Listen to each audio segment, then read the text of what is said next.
There's the baby. Hello, everyone. We are here. We are a couple minutes late. How's everyone doing? I hope everyone has had a great week so far. Well, hi, Mama Sue. Mama I Sue. was just watching dogs pick their people, and I was thinking that it's us. We need our people. I actually saw that too. I thought that was really cool. It was like an adoption, a shelter where everybody was sitting around and they were able to pick, the dog was able to pick who their future owner would be. I think that's really cool. I would love to have that happen. Hi, hello, happy thoughts. I put a like before I wrote my comment. That's cute. Hello, J Mars. Hello, Time will pass. Hello, time will pass. The desert has water. Dallas. Dan Bear. ST co-pilot. Barrier. Willie B. Oh, Willie B. Jay, what's up, Jay? Hello, happy Jay. Thoughts. Everybody. Okay, I think we got everybody so far. Oh, and Jeff. I forgot about it. Jeff. Hello, Jeff. Okay, so no, we did a live stream already on New Year's. Was it New Year's Eve or New Year's Day? New Year's Day. New Year's Day, and then so we just to see how everybody was doing for the New Year's, and then of course now today is our normal. Yep. So we'll probably just talk a little bit about what we talked about on Thursday for those who missed it. Well, there's hearts going up. See what now? So I see hearts going up. Oh, that's kind of cool. I love those dog reels. Yeah, me too. No doubt. We need to do one for Joey. He's so cute. Yo. Do a little dog reel for him. No, the hearts are cute. I like that.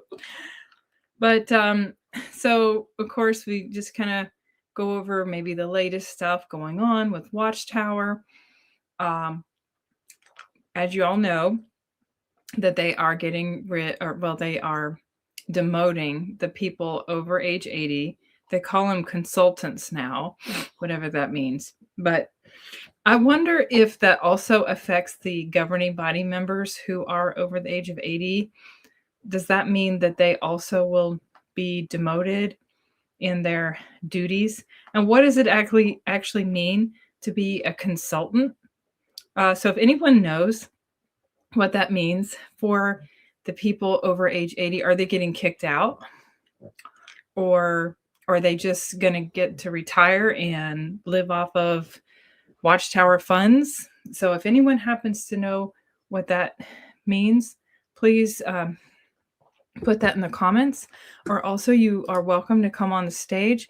I'm going to go ahead and... Oh, we got a guest today too, guys. Yeah. I'm going to put what is it? Invite the link here in the comments. So if anybody wants to come on the stage, they can come on here and share what they believe this means for the people over age 80, and if they're going to be basically kicked out, and say, well, you're on your own. Thanks for all of your time and energy and effort, and we no longer need you. Or does it mean they're just retiring them and they get to live off of Watchtower funds? So if anyone happens to know, I would love to know. Okay. So apparently it does not include the governing body members. Of course not. Thank you, Dan, for sharing that. And I just have to, I'm going to be inviting a guest over, and I've just got to send him the link. So yeah, hold on a minute. Okay. So let me do that real quick. You can read the comments in the meantime. Okay. I heard something about if Bethelites are 60, they will be taken care of, but someone else is on the chopping block. Oh my, that's what Jay said. Okay. Oh, Monica says warm wishes from Holland, Michigan. Okay. Warm wishes to you too. Yeah. Warm wishes to a very cold place. Yeah, it must be cold there. I don't know exactly where Holland, Michigan is, but I'm thinking Holland, the country, you know. yeah. I know if you're anywhere close to the UP, that's cold.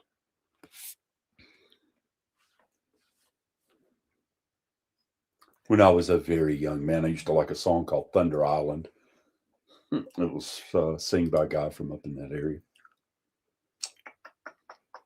Oh. Hey, Dallas. Let's see. How do I do this? I'm not sure if I believe my last statement. Jay, you're too funny. Okay, What? let me see if I can do this without. Mama Bear. Oh, west of Lake Michigan. Okay. Oops. Let's see.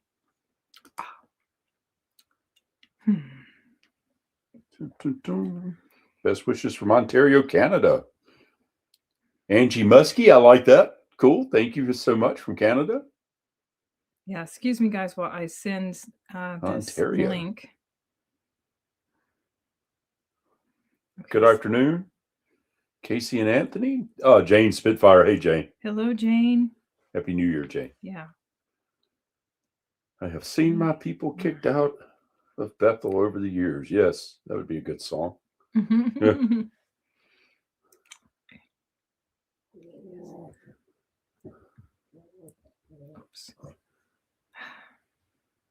I used to be in a Kingdom Hall that had Bethel Brothers. Oh, wow. Okay, so you was in the city, I guess?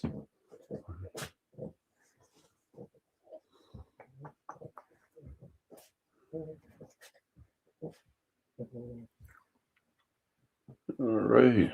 I said that wrong. I'm on the west of Michigan. Oh, okay. I got you. On the west of Michigan, on Lake Michigan. Oh, okay. Oh, so you're up. All right. I think I got it. Of course, the email is.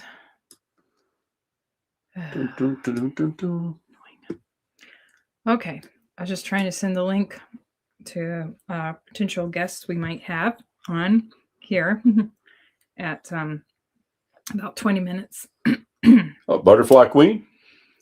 Hello, Butterfly Queen. Maverick. Howdy, howdy, howdy.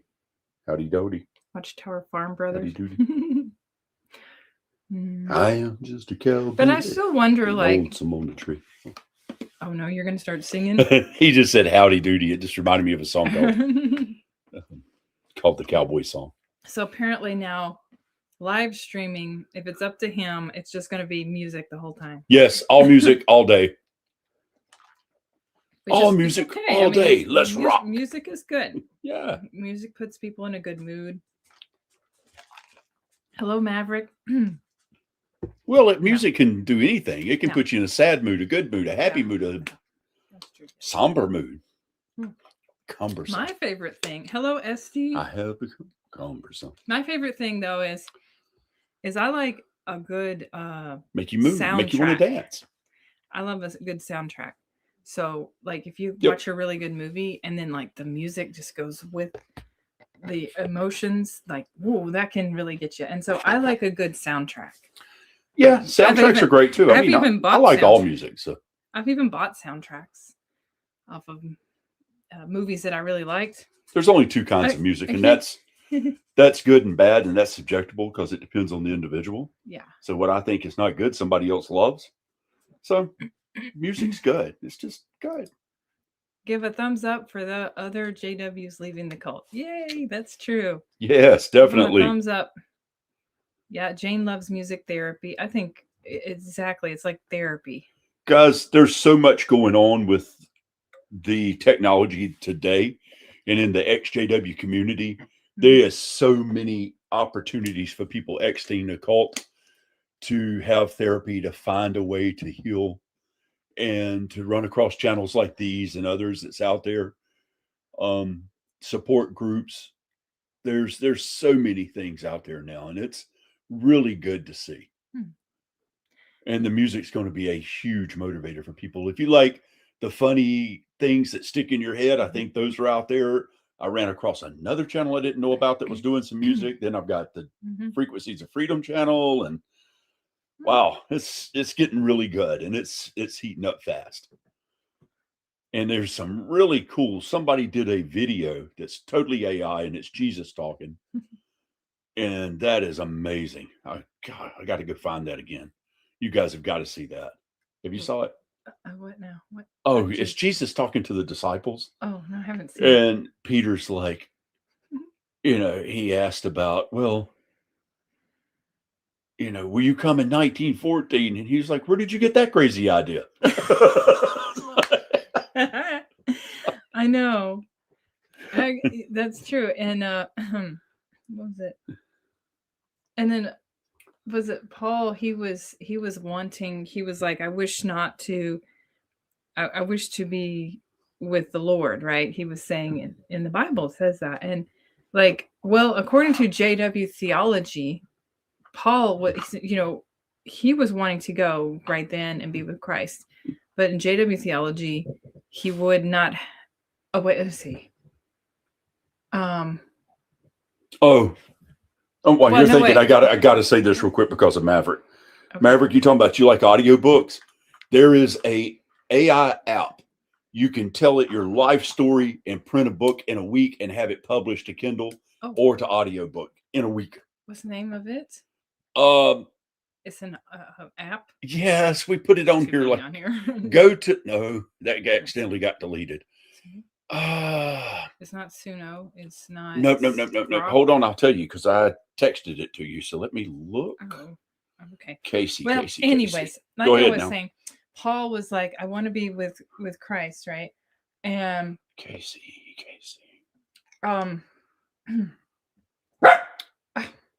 But would not. Okay. I'm starting to get my theology doctrine. Like, was he immediately taken to heaven according to Jehovah's Witnesses, or was he like asleep in death until 1914 when Jesus took the throne in heaven? So I want to, anyways, tell me the answer to that one. Okay. If you heard that over the barking. Hello, Cool Sense. Oh, cool. Hello, Robert. Was Anthony the reason I left? Robert. Yeah, basically, but it wasn't like, I mean, I still have, people can like, how many couples have been here that have tried to convince their partner that this isn't true? Coco just stepped on the light. And they can't convince them. Well, I mean, all he did was share with me their doctrines and say, hey, 1914 isn't true, and here's proof because of the dates, and look, they joined the UN and things like that. Started adding up, and hey, did you know that Joseph Rutherford bought this mansion called Betsarim? And you're like, huh? Like, you don't even know the backstory of Jehovah's Witnesses as a Jehovah's Witness. So all of that stuff started making me question, and and that led me out mentally. SQUIBLER.io. SQUIBLER.io. SQUIBR. BLER. BLER.io. This is like Squibbler. Yeah. Sounds like something from Harry Potter. Yes, Squibbler, that's the one. Yes, that's the magic spell. Yep. You can basically print your entire life story really quickly. Print it to book, print it to Kindle, print it everywhere. Okay. It even has links to send it to the press. Jay, you answered my question. Paul wasn't sent to heaven until 1914. Okay, that's what I was thinking. So here, that should prove right there too that 1914 isn't true, because Paul was saying, I want to be with Christ now, as soon as I die. He wasn't like, yes, I know that Jesus will not take the throne in heaven until 1500 years from now, but it's like crazy, or whatever it was 1800 years from now. So it's kind of silly. Like when you read the Bible, you can say, no, 1914 isn't adding up. So thank you, Jay, for that. That's what I was thinking. I was thinking Cheers, maybe Maverick. it was waiting till 1914. So nobody went to heaven until 1914. They were just, dead and God's memory until then. Oh, and here's another thing that can. Is Maverick leaving us, or he says, cheers, thanks, guys. Oh, no. Oh, no. Here's another thing about JW. If you're, a doctrine that is like not adding up in the Bible, the guy next to Jesus on the torture stake, cross, Jesus said, today, truly I tell you, today you will be with me in paradise. It's not today, comma, because there were no commas in Greek language, because it was for writing it in Greek. It was, truly I tell you, today you will be with me in paradise. So today, that right then. And that's where Jehovah's Witnesses are misunderstanding scripture again. How is that meaning today, comma, I tell you? No, people don't talk like that. They're not like, I tell you truly today, comma. I mean, it's stupid. So it's not 1914. That's another scripture that should prove that 1914 is just a crock of what. So, well, the way that the Jews talk, even the way they read their books, compared to what Western civilization thinks, is totally different. You got to remember, they're Semitic people. They think in a Semitic way. And, when you grab a book that is a Jewish book, you start from the back and read to the front. It's not what you think. They don't do things the same way. Each culture, it's like food. Every culture has their own food. And if you want to know the culture, eat the food, right? You learn to socialize over the meal. You get to know the culture. Mm-hmm. Same thing with learning what each culture does. Everybody does things a little differently. And in order to think like they think in the way they were writing, you would have to go and embrace the culture. And as a Western culture, we haven't done that because we were forced to do something different. Yeah. Because it don't fit in with our system. Mm-hmm. That's true. Okay, Desert, you say, in my order, I don't believe that representatives are able to represent high-ups. What order is this that you're talking about? There is a complete disconnect. So just curious what order you're talking about. But again, going back to Jay's answer, thank you, Jay, for answering that question about 1914 and nobody going to heaven except Jesus, of course, right? And of course, you're right, Esty, they have the craziest doctrines. So, and then right, Happy Thought says, why would Jesus put up with his father's evil adversary living with them for 1900 years? It's true. You go over there and wait in that corner, Satan. That's what you have to do. You just wait around. You have to. Oh yeah, you're right. Cool sense. You have to purposefully stay ignorant to be a Jehovah's Witness. Yeah, and also that cognitive dissonance is the other thing. So even if you say, "Hey, well, guess what? Guess what the Bible says? Here it is. It's very clear." Oh, over your head. Pretend you didn't hear that. I mean, I actually have a perfect example of that. When I found out of the UN, I had a document proving that Jehovah's Witness organization had joined the UN. And before I shared that with a family member, I was like, "Hey, this was in a text, and this is when I was my waking up story kind of. I was like, did you know Jehovah's Witnesses joined the UN? Or no, I said, would they ever join the UN? No, absolutely not. Never. Okay, well, here's proof. And I sent the letter, and she was like, oh, well, I don't know. La-di-da. So just cognitive dissonance. Don't even ask about it ever again. Just pretend like I didn't say anything. He just opens the door on his own. And that's the problem with it. It's like they are so Mind control. mind controlled that they're willing to Thanks, Mama. Said. just totally ignore facts. Well, you know, Hi, Lioness. Lioness is here. Oh, cool. Here's the thing that gets me. If you talk to people who are in cults or people who are leaving, like I had talked to a couple of Jehovah's Witnesses when I was studying, and I would get them to the point to where, you know, they would be questioning. And one specific I've talked about several times, but the one thing that I've noticed that everybody says, and on other channels too, well, what else is there? You know, when you think what else is there, you're in mind control because you think there's nothing else but this. What else is there? Where am I going to go? Do you have to have that? I mean, that's mind control. When you stop and you go, what else is there? That's your flag to leave. And also, like Lioness says, a lot of Jehovah's Witnesses will stay because they don't want to be shunned and they don't want to lose their family. And imagine how many people would be leaving right now if they did away with the shunning. And that's probably why they keep the shunning going, because they know that they'll lose too many people.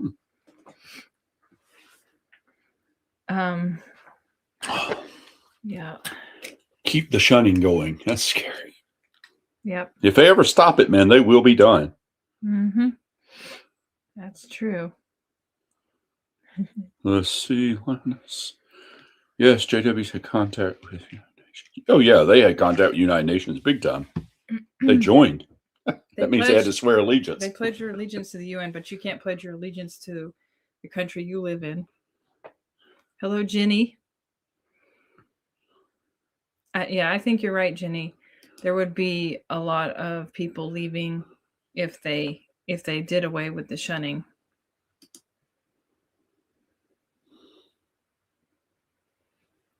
Yeah. My order principally. Okay, let's see. Okay. My order principally died in 1874. Money kept it going. So what is my order again? Well, there's a group called My Order. Is that the name of it? Is this like another cult? I remember when Jehovah's Witnesses still talked. But maybe he's talking about disassociated ones. The Bible students that was there in 1874. Oh, maybe so. You know, Jonas Wendell, I think, died in 1874. A lot of cults came out of that time frame, or maybe what would say like the William Miller and his group and the Seventh-day Adventists and all that. Which, by the way, a lot of these cults come from Seventh-day Adventists, and not just Jehovah's Witnesses, but there's another one which I had mentioned that it was called World Mission Society Church of God. He said there's, even though it's a Korean doomsday cult that came from Korea, they have some background in the Seventh-day Adventist teachings, which is strange. So there's a lot of the millions leaving, and there's a video that I've did about that. If you guys would go back, it's several months ago, but you'll see where I was talking about how many's left. And it's just obvious. You go into the kingdom halls and look, and then you just do the math in your head. But all you do is there's pictures all over the internet of people going to kingdom halls, especially on, what is it, Reddit, and then other places you can find it. And the kingdom halls are empty. They're not like they used to be. So obviously, within the United Kingdom, Europe, and America, people are left. Oh, Canada as well. It's very few people left. Yeah. But they have grown in other countries. Go ahead. Jay says, I think this is the thinking of Jehovah's Witnesses that might be questioning, even if it's not the truth, it's still the best. Where are we to go? That's what they say. That's what every cult says. Mm-hmm. Right. And it's only because, and it's true, you do feel that way, like, well, where do I go from here? What do I do? What do I believe in? But that's living proof right there that it's mind control. But you don't know that. Yeah. But you know that the truth is you have to be okay with the unknown. Yeah. And the feeling lost or whatever is just because you never got a chance to have your own free will and make your own decisions in life. And now you're kind of thrown out into the world on your own, and now you have to make those decisions, and that can be scary. But it's not impossible.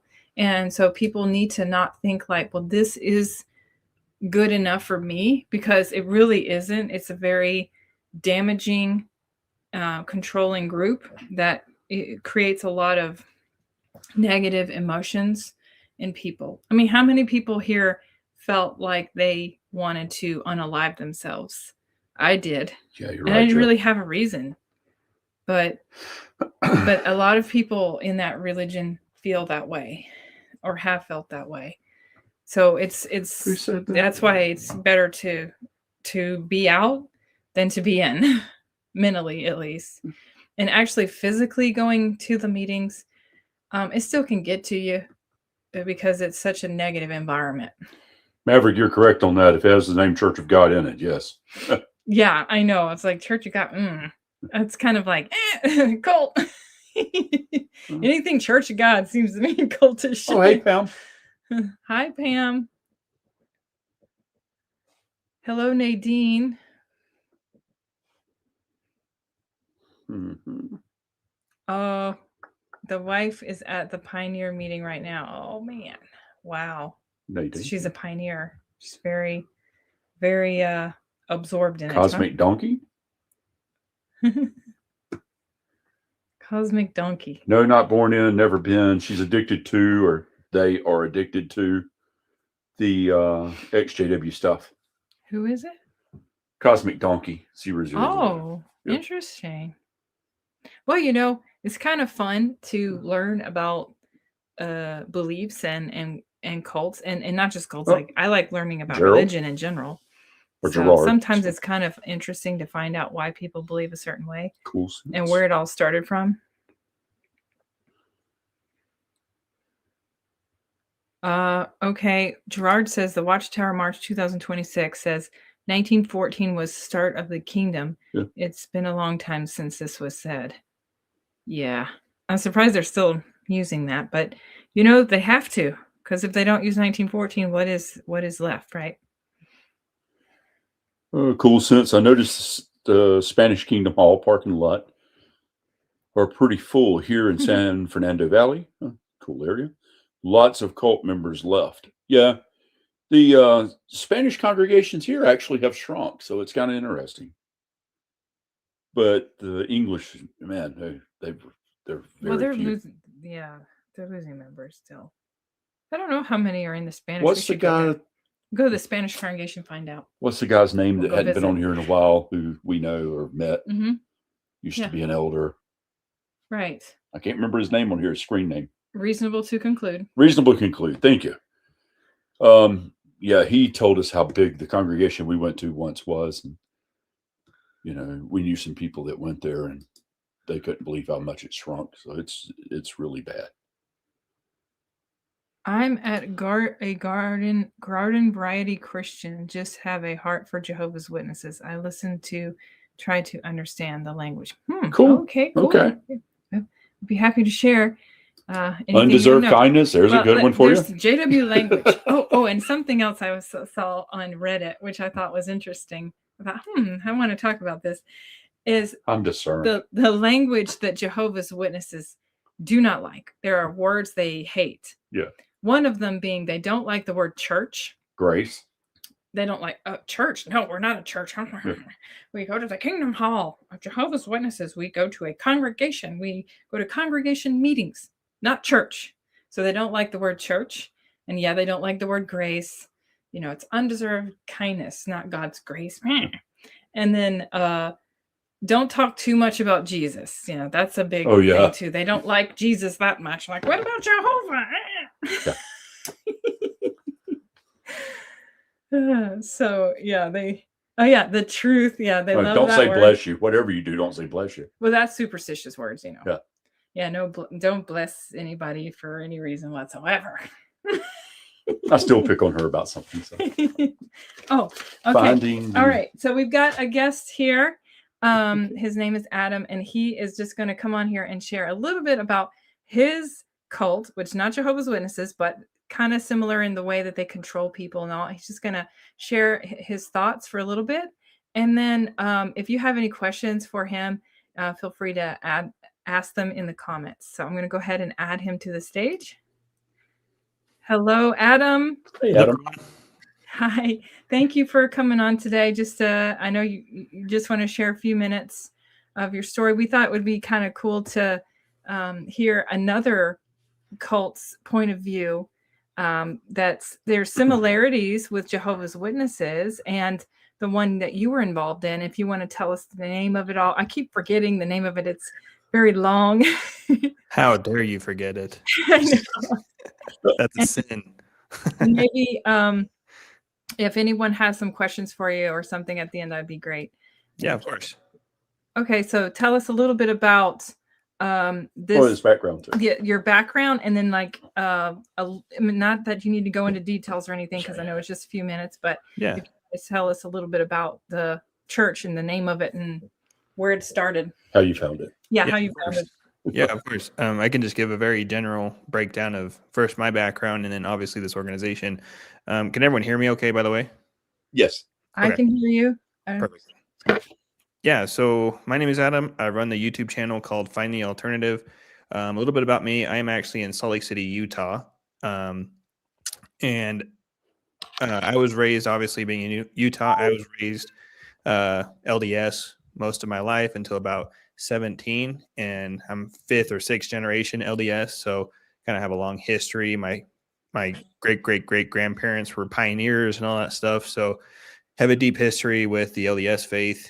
And then, so naturally, I was already primed and ready to accept another faith, which we're going to kind of dissect here in a minute. The whole LDS faith is a completely another animal that we can talk about later. But when I was about 19, I got picked up by what's called the World Mission Society Church of God. And it's kind of funny. I call them like the Timu Mormons because they're very similar as far as their belief structure, as far as like there's a father and mother in heaven and we're the children of God, and without a father and a mother there's no life. So they have that kind of teaching as far as how spiritual life is given. So they're very prevalent on campuses. They're very prevalent at Walmarts. They're prevalent at Targets, malls, apartment complexes. So I would say as far as preaching goes, they're very much into anything they can get their hands on. Like I said, campuses, malls, Walmarts, even Targets. I mean, I've gotten kicked out of more Targets than I could possibly count when I was in the organization. I got escorted out of malls, Wow. So we definitely were out preaching a lot. That was the main thing, is just preach. Anyone you came in contact with, any conversation you had, it was to bring somebody into the organization. So I joined the organization at 19 because my wife, who was 18, was baptized. And then a year later, I ended up joining because, she was found at what's called the Salt Lake Community College. So it's a small college here in Utah. And that's where they like to do a lot of their proselytizing, is on campuses. And so that's how my wife was introduced. And then she introduced me. And so we were teenagers when we began our journey into this church. And essentially, what is the WSCOG? There's a short version that I can tell you. Obviously, there's a rabbit hole, just like all these other cults and religions. You could be, this live stream would probably be 2.5 days long for us to get through everything. Yeah. So what is it essentially? So let me just kind of talk about the WSCOG. Sorry. It's okay. Let me just kind of talk about the WSCOG, because there are actually at the time of recording this, there's 4 other churches, right? Or excuse me, there's 3 other churches. But just for simplicity, we'll talk about the main one and the one that is the most prevalent and the most dangerous, in my opinion, which is the World Mission Society Church of God, or WMSCOG is what we call it. So they were established, quote unquote, 1964 by a man whose name is An Sang Hong. An Sang Hong, they say and hold to, that he is the second coming of Christ. That, they say coming from the east means Korea in Revelation. He is the angel that came from the east. He's the root of David that unsealed the scroll. they teach that, all of their churches, all of the religions are false and bad and are going to go to hell, and they're going to be judged by God when God comes as the judge to destroy the wicked. And they hold to the Sabbath. So they go to church on Saturday and think anyone that goes to church on Sunday is automatically a pagan sun god worshiper.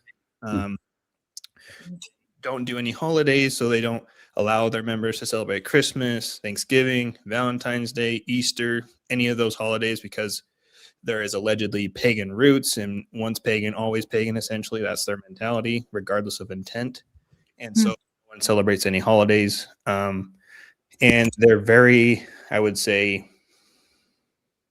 they're very extortive when it comes to, and this is my opinion, they're very extortive when it comes to monetary donations, because they teach tithe very heavily. And if you're not donating and you're not giving to the church, they'll say you're weak faith. You don't have faith in the organization. You don't have faith in the God. You don't have faith in what we do. So giving is a constant need in that place. So I know people that didn't have any jobs and they were required to tithe still, even though they don't have a job. And they're, and there's tithe. So there's tithe, which is 10%, but then there's offering on top of that. And then there's donations on top of that. There's construction donations on top of that. So really the financial donations of this place, I think, is second to none. And there's a lot of people that have really good jobs, but they're always broke because they're constantly giving to the church all the time. That's okay. I was just going to clear something up because we had a question here. We have a couple questions. Oh, okay. Let me get this one. Jane Spitfire said, now I'll ask this because I have pioneer relatives as well. So. Oh, okay. Here we go. But she says, Adam, your religion believes in polygamy. Your Mormon group uses shunning. You can answer that. But no, you're talking about something different than LDS, right? Yes. So I'll say this. And you were mainstream Mormon, correct? What's that? Were you part of the mainstream church? Yes, I was part of the mainstream church. Okay. I wasn't FLDS. I wasn't part of the polygamous sect, but it is true. They did teach polygamy. It's more what they call, it's more of spiritual polygamy now, where it's like you can be sealed, right? Like spiritually sealed to a bunch of different people. But I was not in the one that they practiced actual polygamy. And as far as the shunning goes, I really wasn't shunned when I left the church, when the Mormon church. I really wasn't shunned. Right. But the WCOG, that is where I started getting shunned very hard, especially when I started speaking out and starting my channel and started deviating from the narrative. That's when they shunned me and told people not to reach out to me, told people that, I was, a betrayer, a slanderer. They told them that I was like a Judas, a demon. I mean, the ad hominems they just list up. But so I would say, as far as the LDS, I would take my time in the LDS 100 times over my time in the WMSCOG. I think that's why the WMSCOG, honestly, to me, is one of the more dangerous, more prevalent, and it's growing, Is it? Oh, well, but the Mormons stopped. Just to clarify this, there was a leader. They called him a president, by the way. And Jane, just to answer you, his name was Woodward. He's the one that done away with polygamy. Jeff thinks it sounds like the Unification Church, kind of. It's very similar. Actually, I'm really good friends with someone who's from a Unification Church, the Moonies. Oh, wow. And that was in Japan, I believe. Yeah. So actually, South Korea. Oh, South Korea. Okay. That's where it started. So the Moonies is actually very similar to what the WMSCOG is in a lot of different ways, too. Oh. So they believe in a father and mother as well. They believe clouds in the Bible actually means flesh. Like when Jesus says he comes on the clouds, they think that means him being born in the flesh. WMSCOG is the same. The direction east in Revelation is referring to Korea. And so there's a lot of similarities between the Unification Church and the WMSCOG. And the funny thing is the Unification Church came well before the WCOG. So the Unification Church started in 1951. But the World Missionary Church of God didn't really start gaining any steam until about 1985, the 1990s, when they started really growing and spreading all over the world, all over the country and Korea. And so they're very fast. And they're very fast growing, but they're also, I say, their retention rate now is starting to decline because a lot more people are speaking out and doing what I'm doing and just spreading the word. And so their retention is slowly dropping, thankfully. But they do grow pretty quick, And I think people who are not aware of them, they see the outside and they see, wow, like, of course, this should be God's church. Like, I don't see anything wrong with it. Then 5-10 years down the road, they're like, wow, I'm in debt. I don't have anything to show for myself. I'm just being controlled in every way, shape, or form. And so that's kind of why I bring it up, because what they do to people and how they treat people, I don't think it's right. They don't celebrate anything, not even birthdays. They don't really do birthdays. They won't forbid you from birthdays. So there's some things they do forbid, like they forbid Christmas, like I said, Easter, Valentine's Day, all the main holidays. But as far as birthdays, it's more of just like it's more of like a known, like it's not a spoken rule, but it's kind of understood. Like you don't really do birthdays, but it's not like outright forbidden, which is ironic because we celebrate this Mother God's birthday. So they believe in God the Mother. And this Mother God character is literally a 80-year-old Korean woman in South Korea. And they actually fly to her. So they pay for the plane ticket. They go to where she stays, and then they spend like a week with her. And then, they have these experiences with this Mother God character. And sometimes they are actually so underwhelmed by her that they actually leave the church after, which is what happened to my buddy. He went to Korea and because he wanted to have his questions answered. And they didn't not only not answer his questions, but he started seeing them manipulate some things and lie to him about some things. So it actually made it worse. And so he ended up leaving the church shortly after he came back from meeting, God the Mother. And this unsung home character, whom they claim to be a second coming Jesus, who is basically Jesus incarnate and has the new name of the Holy Spirit, as they say in Revelation, he actually passed away in 1985. So he's been dead and gone for about 40 years. And the whole congregation is waiting for him to come back to judge the world. So they're always thinking like any day now he's going to come and destroy the world any day. So literally every day in that place, you're thinking like today is the day. Today's going to be the day the world's destroyed. And have I done enough? Am I enough? Am I good enough? And so you're constantly thinking, the end of the world is nigh. And so you're constantly in that state of fear. And you just keep working and working and working in hopes that you come out of it okay. Yeah, I mean, I think all cults have that in common. Doomsday, like that Jehovah's Witness saying, like the end is coming soon, Yep. And you have to work and work, work-based faith. Jenny is asking, do they use the Bible to back up their beliefs? I was just getting ready to ask that. Oh yeah. And here's the thing. Every cult uses the Bible, but they don't know the Bible, right? They take it out of context. Yeah. And I would say every cult knows how to use the Bible, and they use it probably better than most Christians, I think. They know how to use the Bible very well, but do they know it and understand it? No, because they wouldn't be doing what they're doing. But I would say they're experts at using the Bible to get what they want. But no, they don't understand it, and they don't care to understand it because that's not the point. The point is control, and it's fear, and it's money. Yeah. Gotcha. That's so true. Wow, that is, and but you know what? I have never actually seen this Whimscog group of people on the East Coast. We're on the East Coast. I've never seen massive on the East Coast, actually. Huh? They're big on the East Coast. They're massive. Oh, really? wow. I've never had anybody come to my door. Do they go to your door? What state are you in? North Carolina. Oh yeah, I actually have been talking to people in North Carolina about this place. Oh my! I've been helping people get out in North Carolina. But they mostly preaching in like I know you mentioned like college campuses. True.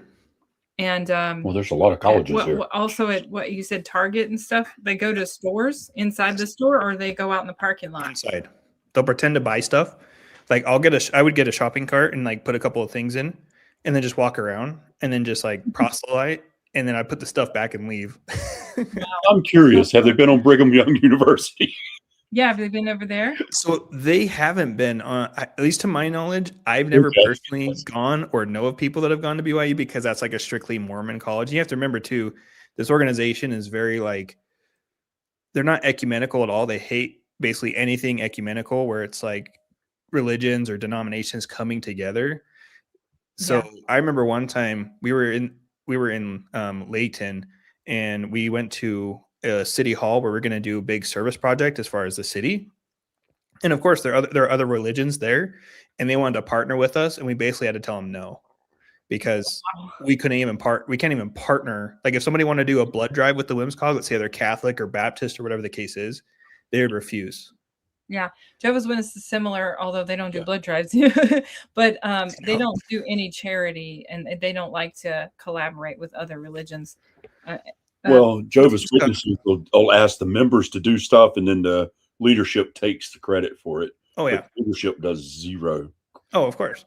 This woman just sits in South Korea and gets all these awards in her name, right? And that's it. And you know, they literally, as soon as you walk into the WMSCOG, the first thing they'll show you is an awards room that they built literally just to display their own awards that they got.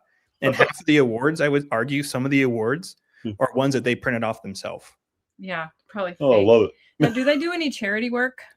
Oh, they love charity. It's a PR campaign, right? Like, look, we're not a cult. Look what we can do with our hands. You know, that's basically the whole thing. Is it's a cover, it's a mask, you know. And so people see, like, how could they be so bad? They do blood drives, they do food drives, they do all these things. It's like, that's the point. It's not what they're doing, it's why they're doing it. Why are they doing it? Right? Now, not to change the subject, you think the LDS is a cult? I would say theologically, yes. And here's my thing too is maybe something was a cult 100, 200 years ago doesn't necessarily mean it's a cult today as well. Okay. Yeah. I think they're trying to be, I think as far as the mainstream LDS, I would say as far as theologically, yes, they could be labeled a cult, but as far as their tactics from my experience, I don't think so. I think the only thing that's really culty is like the baptisms for the dead that I did in the temple and the weird marriage stuff and then Knox and the handshakes and all the Freemasonry stuff. That's weird.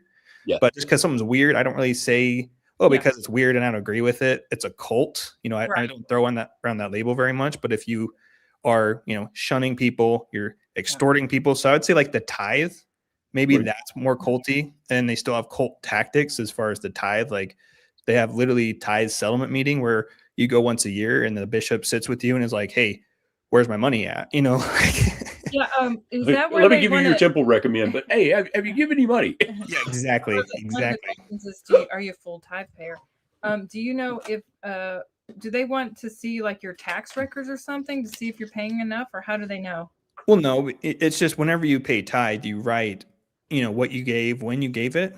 And it's like, it has every single month. And so if you didn't write anything for a few months, they're kind of like, hey, what's up? We know you have a job, right? We know you drove up in this nice car, but where's the money at? You know? And so, and I would say that the thing that was kind of culty with the LDS is when you would have like the bishop interrogation sessions where they would sit you in a room alone with people, with just the bishop, and you basically like ask you all these personal questions about like your sex life and about like what you're watching. Have you watched this? Have you experienced this? Have you done this? And so that's where a lot of people actually get these ideas like, no, I haven't done that. What is that? You know?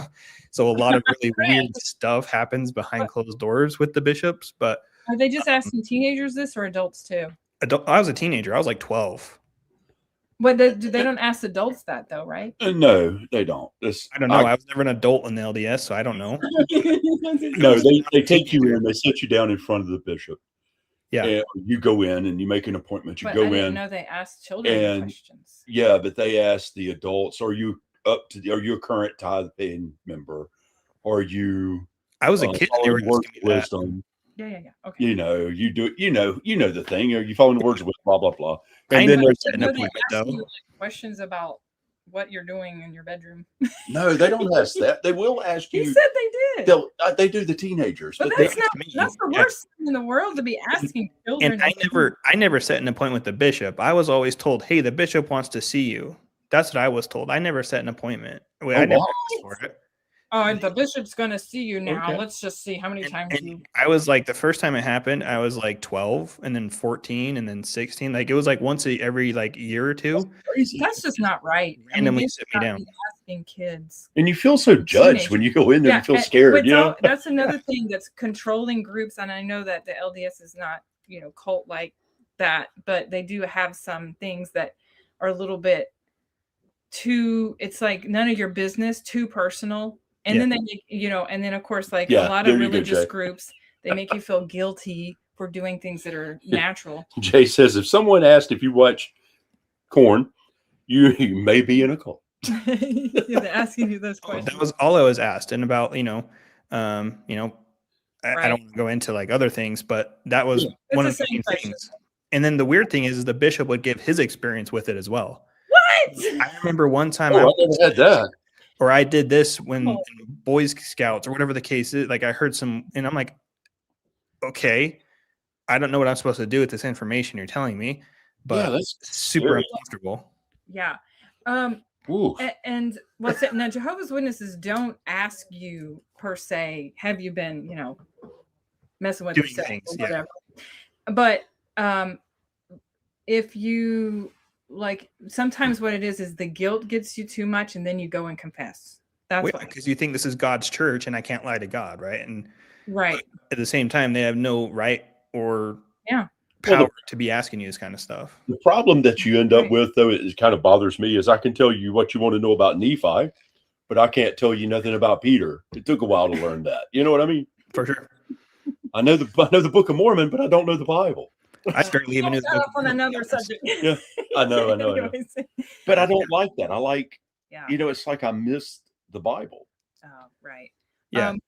Yeah, we will do. Jenny says, can we do a live stream once to discuss the cult tactics? Yeah, I think that would be a good Oh, one. yeah, that's what we're Actually, maybe supposed to we be could doing. plan to do that later. Well, I mean, I found out you were a Latter-day Saint, so I had to talk to you about it. Jeff says, reminds me of Goodfellas. Business is slow. If you pay me, your building caught fire. If you pay me, struck by lightning. If you pay me. Seriously, that's how it feels. That's exactly how it feels. Yeah. Mhm. Now, one thing I will say, Latter-day Saints, I don't know about in Utah, there are different groups, but as far as the mainstream, and I've told people this before, there's not really any shunning. Not really. They will excommunicate you, but everybody still talks to you. Yeah. Oh, yeah. But Yeah. You just the gotta get guilt rebaptized. But the guilt tripping over the Yeah. teenagers, that's not right. No, and the whole like getting into a one-on-one room with, I don't know if they still do that. So this is like, I haven't been for Oh, like, no, not for the people under age, they don't. yeah. Well, because the problem with that is because there have been accusations of CSA in those situations, and they really should not be alone. Or they should at least have a parent or another adult. Or Now something. they have to. See, What are you going to be confessing to in front of your parents? if they're underage and they go into the bishop, they have to have someone with them. Yeah. I would just be like, nope, I didn't do any of that. But back in the day, it was just one-on-one to me and the bishop. And I was like, this is so weird. Yeah, that's just awkward. And I went to a boys camp once. It was like Camp Helaman, which is like the main like boy one for spiritual enlightenment. And kid you not, everybody there was like, they had what was called like, testimony meeting where they just give and everybody there was like addicted to corn. Everybody was telling how they were addicted to it. And I'm like, what is wrong with people here? Like, what? Well, I'll tell you what's wrong. I think that one is. And a lot of times controlling groups, religious groups, and maybe not to the point of cults and shunning, but if you're like too controlling, a lot of times they might talk too much about sex, and then that gets in your head, and then you don't know what's a healthy view of it, and then you just, because you think it's so taboo and so mystical and like all this kind of stuff, and it's wrong, and it's always bad, and exactly. is it okay? So and that's what the problem is. I think it is. You're exactly right. And nobody wants to talk to them about it and actually like walk them through, okay, what is this? What does this do? Why is it this way? And nobody says anything because it's like taboo, off limits, just don't even talk about it, don't even think about it. And it's like, okay, well, now I want to talk about it and think about it. Yeah. It needs like a healthy sex education 101. Yeah. No judgment.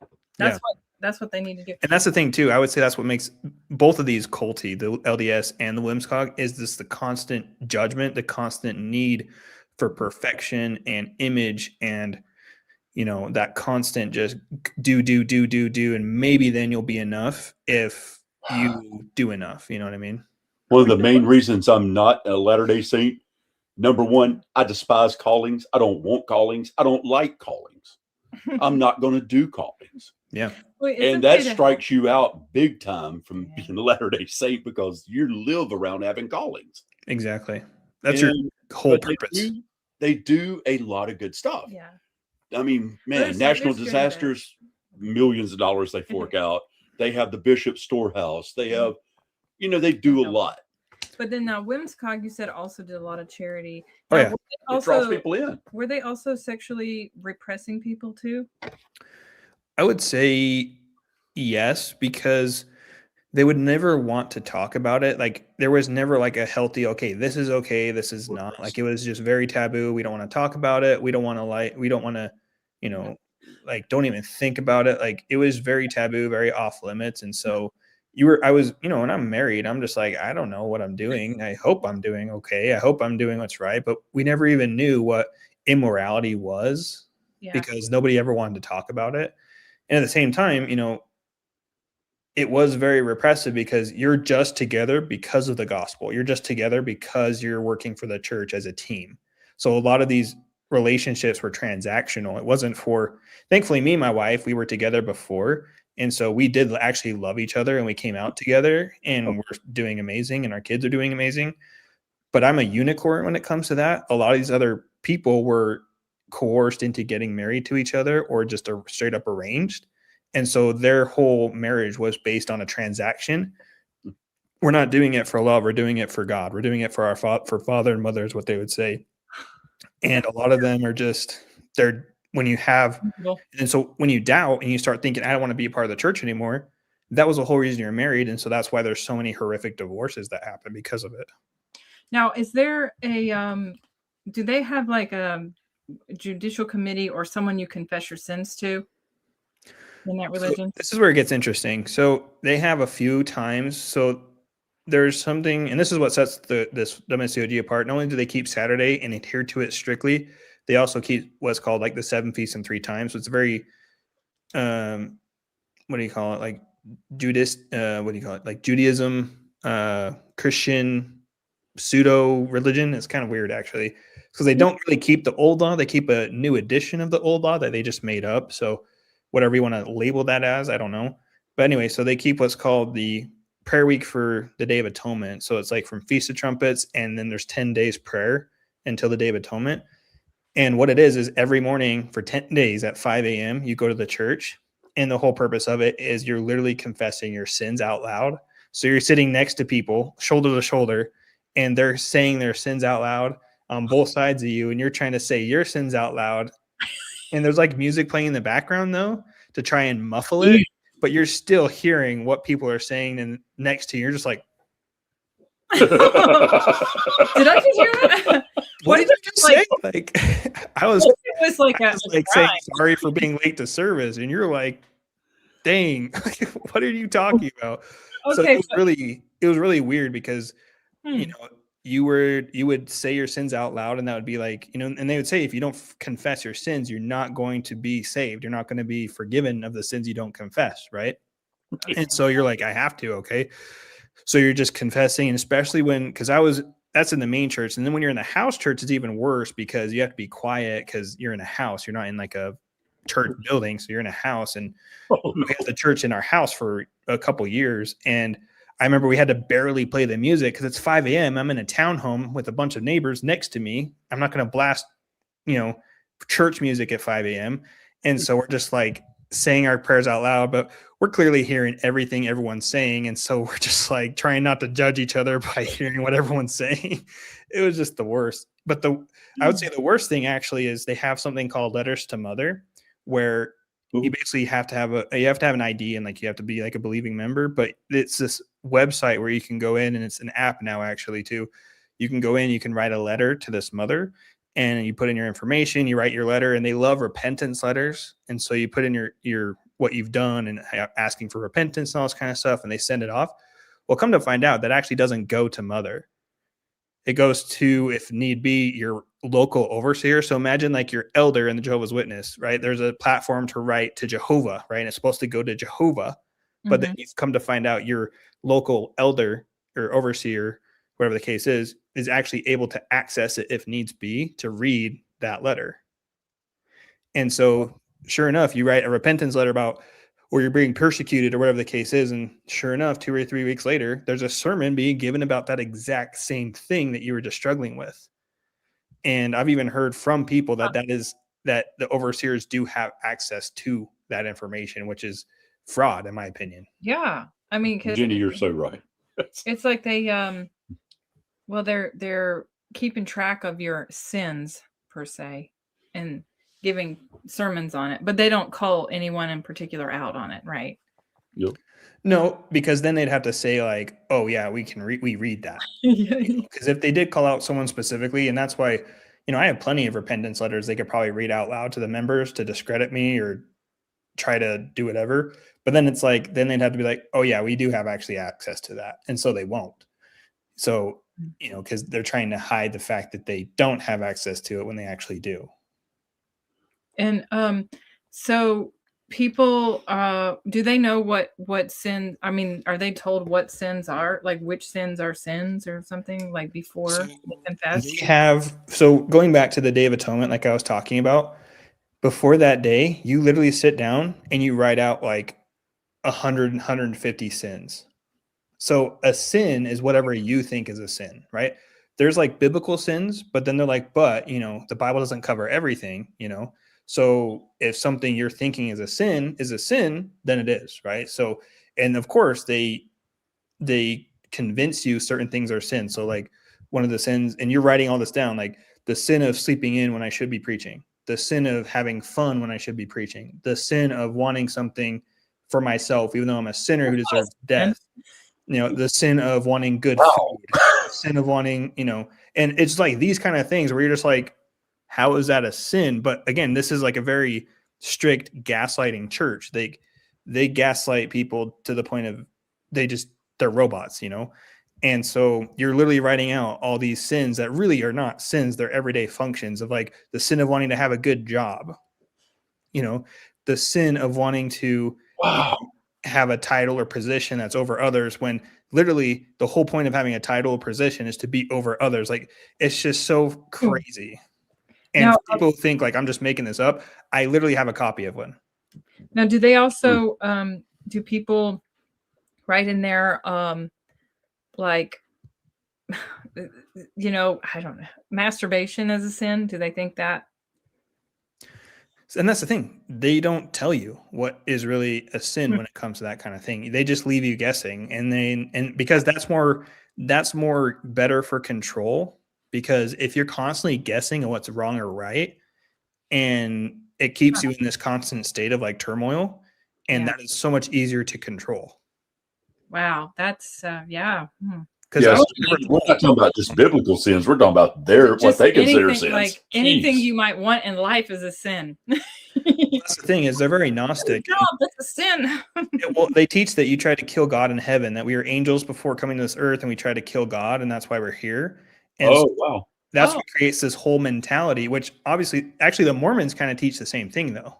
Similar, yeah. To what the Mormons teach. We were angels in heaven. Yeah, exactly. The pre-existence, except the reason why we're here in the Whimsicog's eyes is because we tried to kill God and he threw us to the earth. And so that's what gives them license to treat us however they want, because they can just point at you and say, hey, you tried to kill God. You're a sinner. You don't want to be treated like this. You don't want to be depressed or angry or something like this. Then you shouldn't have sinned against God in heaven. Then you're like, oh yeah, you're right. My bad. Let me just keep getting punched in the face. But that's how they design it. Jeff says, I would confess to farting to the person I'm sitting next to. Honestly, I sat next to people after lunch, right, or they're right in front of me, and they had no qualms about letting loose in front of people. Would they have to ask for Well, in forgiveness? some Asian cultures, it's not as looked at. Yeah, some of them That's is. It's odd. not I thought as, they were It's very Korean culture. I mean, there'd be times where my overseer, like the person delivering the sermon, would just have a random Korean accent.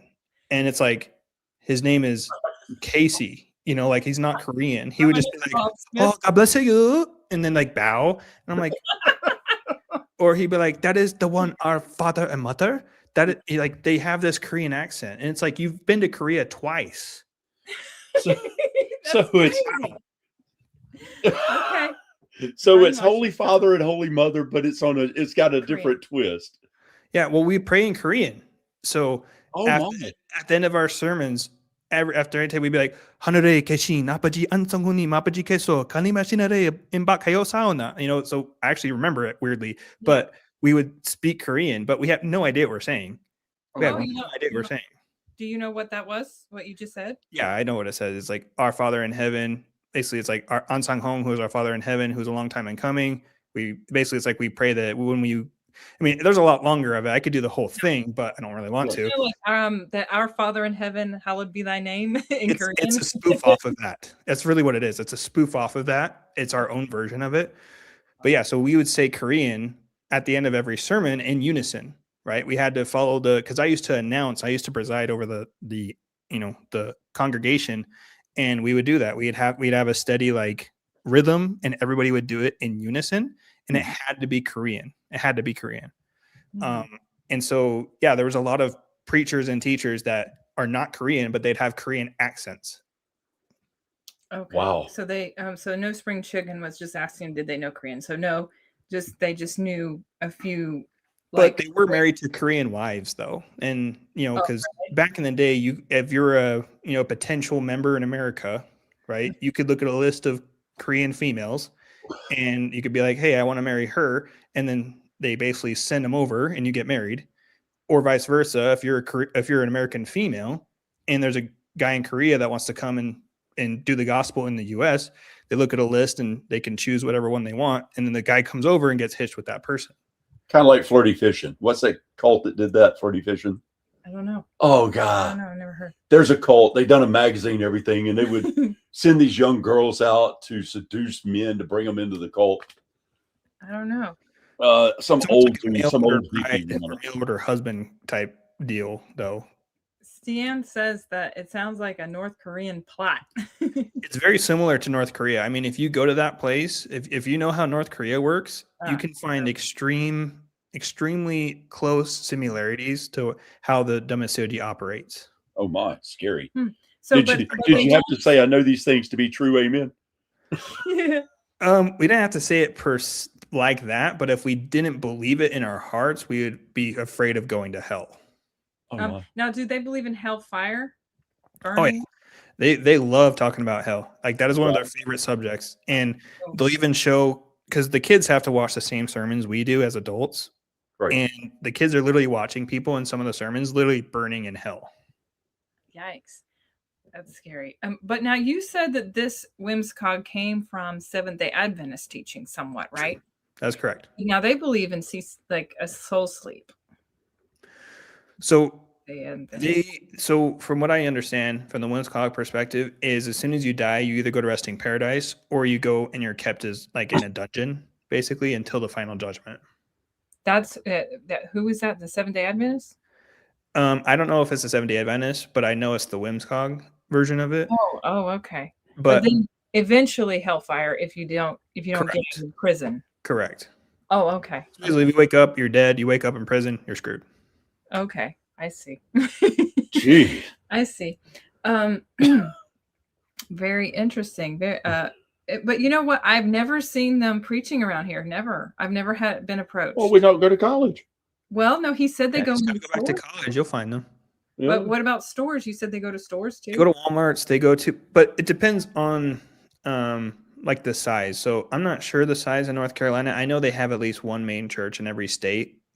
But as far as like how many branch churches and how far it depends on how far you're away from the branch or the main church, right? So if you Google World Men's Society Church of God in North Carolina, the ones that you see is what we call like main churches, like independent churches.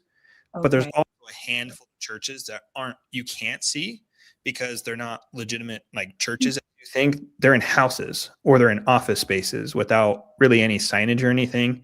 It's more just like the only churches that have Google pages are the ones that are independent, like main churches. But there could be like 20, 30, 40, 50 house churches or office churches that are operating under that main church that are kind of hidden. Okay. I mean, do they go to people's doors too, knock on their doors? Oh, yeah. I've never had that happen. Jehovah's Witnesses knock on doors, and then they have like these little carts where they have these little kind of carts too. We won't really do carts per se, but we'll go out to parks and we'll have just like not like banners, but big postcards on like tripods. So similar to that, we'll do club rushes. Literally anything you can think of, we've probably done. And yeah. Okay. Wow. Interesting. And I know what Jehovah's Witnesses, they don't typically go inside stores, but they will approach people in the parking lots and hand them a tract. We'll go inside stores. We'll go inside malls. Like there's times where, like the coded apartment complex buildings. Yes. What? Like you go to apartment complex and you can't get in because there's fob or whatever. Oh, right. I would literally, when I was in the cold, I'd literally stand outside and wait for somebody to come out and be like, "Oh man, sorry, I forgot my code or I forgot my fob." And I'll be like, "Okay, no worries," and they'll let me in. And then I'll literally call like my driver, and he'll have like 6 or 7 members like in the cars waiting for us, and I'll let them all in, and we'll go into these like coded apartment complexes and bug people. Wow. Did you ever get kicked out of those? Oh, all the time, yeah. Okay. I mean, we've had the cops called on us a few times, but and that's something that when you think you're something, you're not, right? When you think, oh, this is the true church, God is with us, right? Because you might be thinking like, who the heck in their right mind would do this kind of stuff? Well, when you think you're getting your orders directly from God, right? Yeah. When you think that this is the gospel that's going to save mankind, and if I don't talk to these people, they're going to burn in hell forever.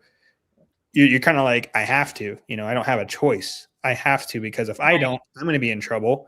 Yeah. And if I don't talk to them, they're going to be in trouble. And so you're kind of just like in this, like, I just have to, it's just, there's no other way around it. Yeah. Yeah. It's scared. Well, cults work like that. It's not about your intelligence level. Some of the most brilliant people join cults. Absolutely.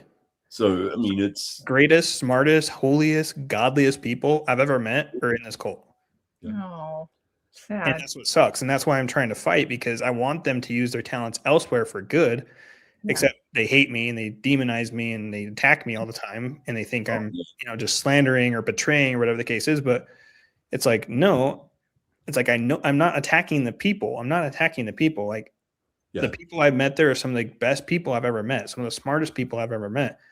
But it doesn't, and the reason I'm doing it is so they can use their talents elsewhere, how they see fit, and they can actually use it for the actual God that's not going to treat them this way and not exploit them and extort them this way.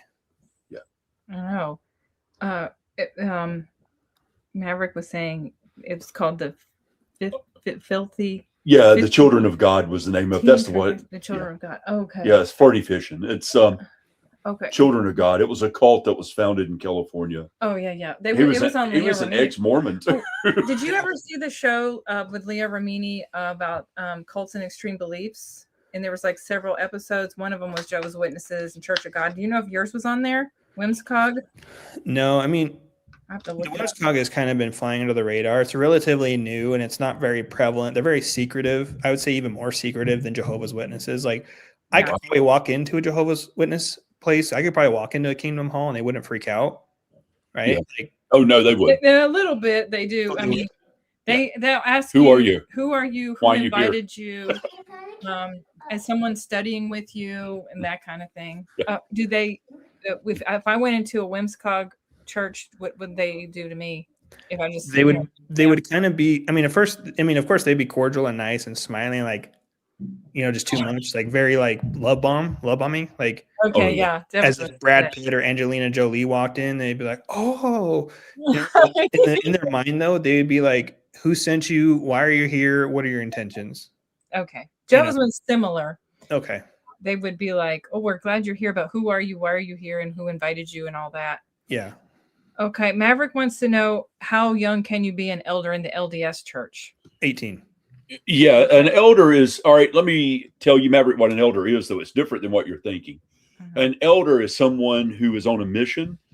And when you go out to do your mission, you've turned 18 and then you become an elder. Or you become an elder, then you go to a mission at 18 years old. Wow. And you kind of retain it until you die. You don't really change. Right, like I'm an elder. You can't be demoted, right? Like you can't go back to being a deacon or a priest or something like that. You're either an elder or you're not. You can't be like demoted to deacon or something, because deacon's 12, teacher's 14, and priest is 16. I don't guess I'm anything, because I don't believe or go to anything. But we believe. I believe in God and Jesus. God, Jesus. Yeah.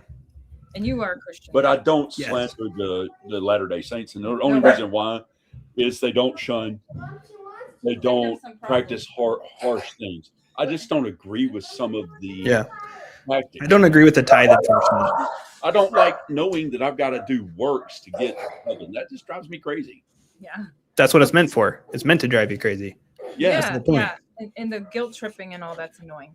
But Yeah.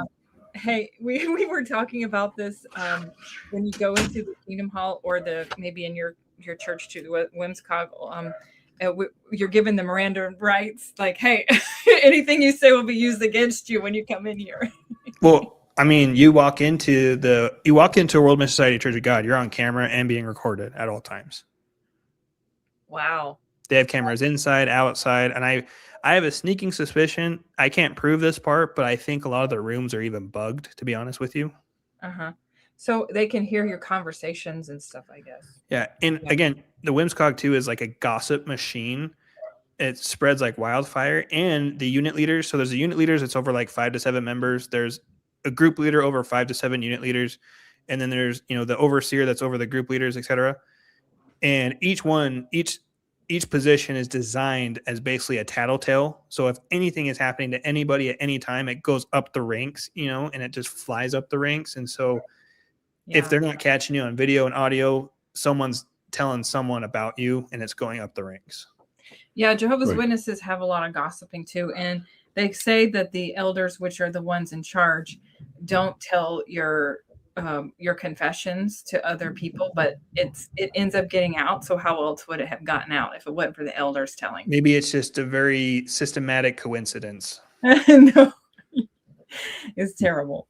I like what Jeff says. He says, my middle name is Lee, so if I went by my middle name, could I be referred to as Elder Lee? If he was Latter-day Saint. It has to be last name. There is no middle name. It has to be last name. Sorry. Yeah, no.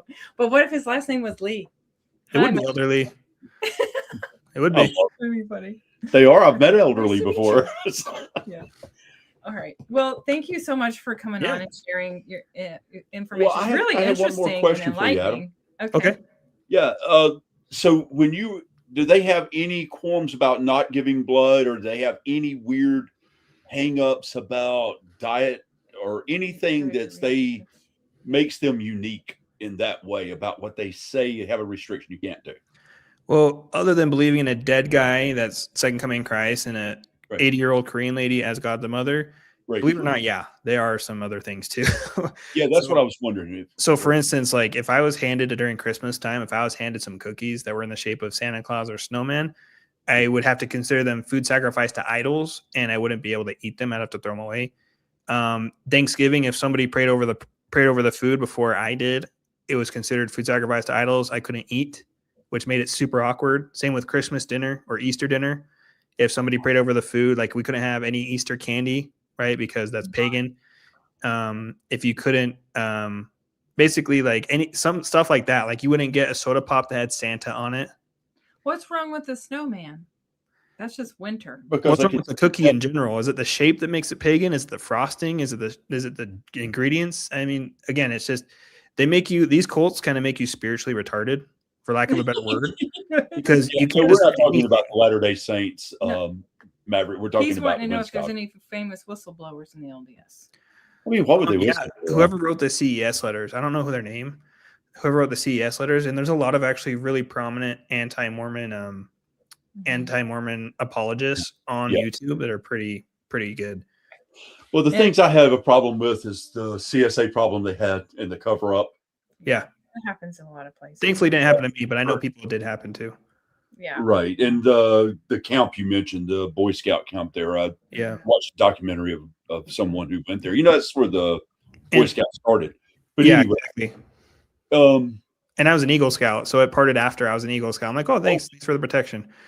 Yeah, no doubt. But I would also say too, the conversion therapy is pretty nasty as well. Oh, okay. Tell me about that. Well, like if you're gay in the LDS, they used to do like conversion therapy, where they try to make you not gay, and it's like harmful and very it's very culty. A little bit about it so people understand. I mean, I never went through it. I just heard about what it is, but I'm sure there's tons of people on YouTube that are probably could speak more to the matter. But I know what it is. It's basically if you're attracted to the same sex, they would take you in and try to convert you to be attracted to the opposite sex, and how they would do that and the means they would do that, I'm not sure, but I can have an idea of what. I mean, yeah. I'm not sure exactly, but I have an idea as well by the things I've heard.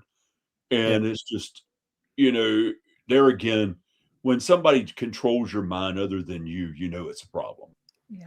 Yeah, absolutely. I agree.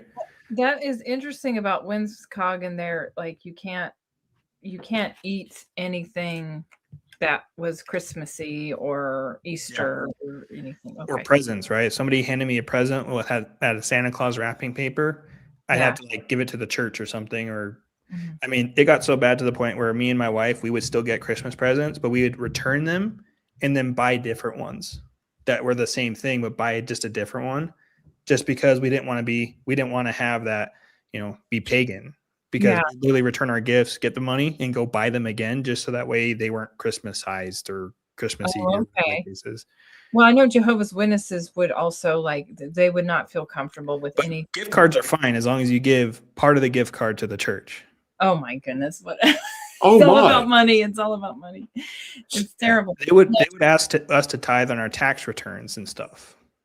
Oh, I mean, you end up broke joining these cults. Yeah. Unless you're a cult leader. I heard that pays a lot better. Yeah, of course, always.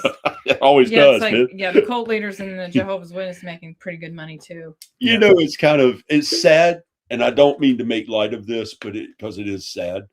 But at the same time, you're just scratching your head, going, "Really?" Because you look at even these television evangelists; it's nothing but a cult. Oh yeah, absolutely. Jim Baker, The Kenneth Copelands, Will Roberts, Peter Popoff, all those faith healers too. It's such a scam. Oh yeah, and the dude that's in Texas, the multi-billionaire guy, Joel Osteen. Is that? Oh yeah. Man, I saw he was worth like. Oh yeah, very rich guy. Like 500 billion. How did he get something like that. And what's funny too is like, we get a lot of crap for exposing the cult, but still too, like if you expose Kenneth Copeland or Benny Hinn or any of those people, it's the same reaction from their members too. Mm-hmm. Like you're fighting against God, right? If he's from God, he's done all these amazing things and he gives a lot. And, so it's very interesting how cults operate because, like the Benny Hinns, Kenneth Copelands, like their congregations, if we expose them, they start hating us too, So it's just like, if you're on the side of truth, you're going to be hated no matter what you're fighting against. That's the way they use it. That's correct. Yeah. And I want to answer this before I take off. This is a good one. So what attracts people to join a cult? Mm-hmm. I would say, what is your definition of attract? Because a lot of the cults, they don't really attract people because if people knew what it was, there's nothing attractive about it. I would say the reason why the cults are able to get people is because they bury a lot of the dirt that they have. They bury a lot of the skeletons they have, or they whitewash it to make it seem like something it's not. They control the narrative. They control the information, which is why they try to silence critics, try to silence ex-members, try to do a lot of PR through blood drives, food drives, all these kind of things. And so I would say nothing really attracts people to cults, but people fall into cults because naturally people are given, they like to see the good in people. They like to hear people out. They like to understand other people's perspectives. They like to be open-minded. And sometimes cults prey on that and then they snag people up.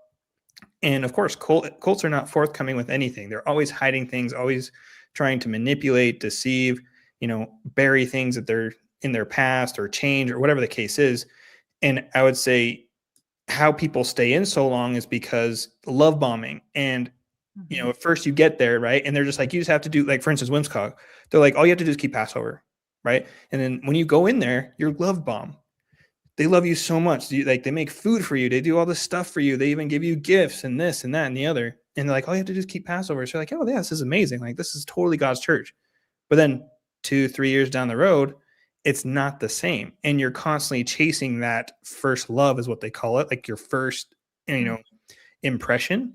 But the thing is that impression was never real to begin with. So you're chasing something that was never real.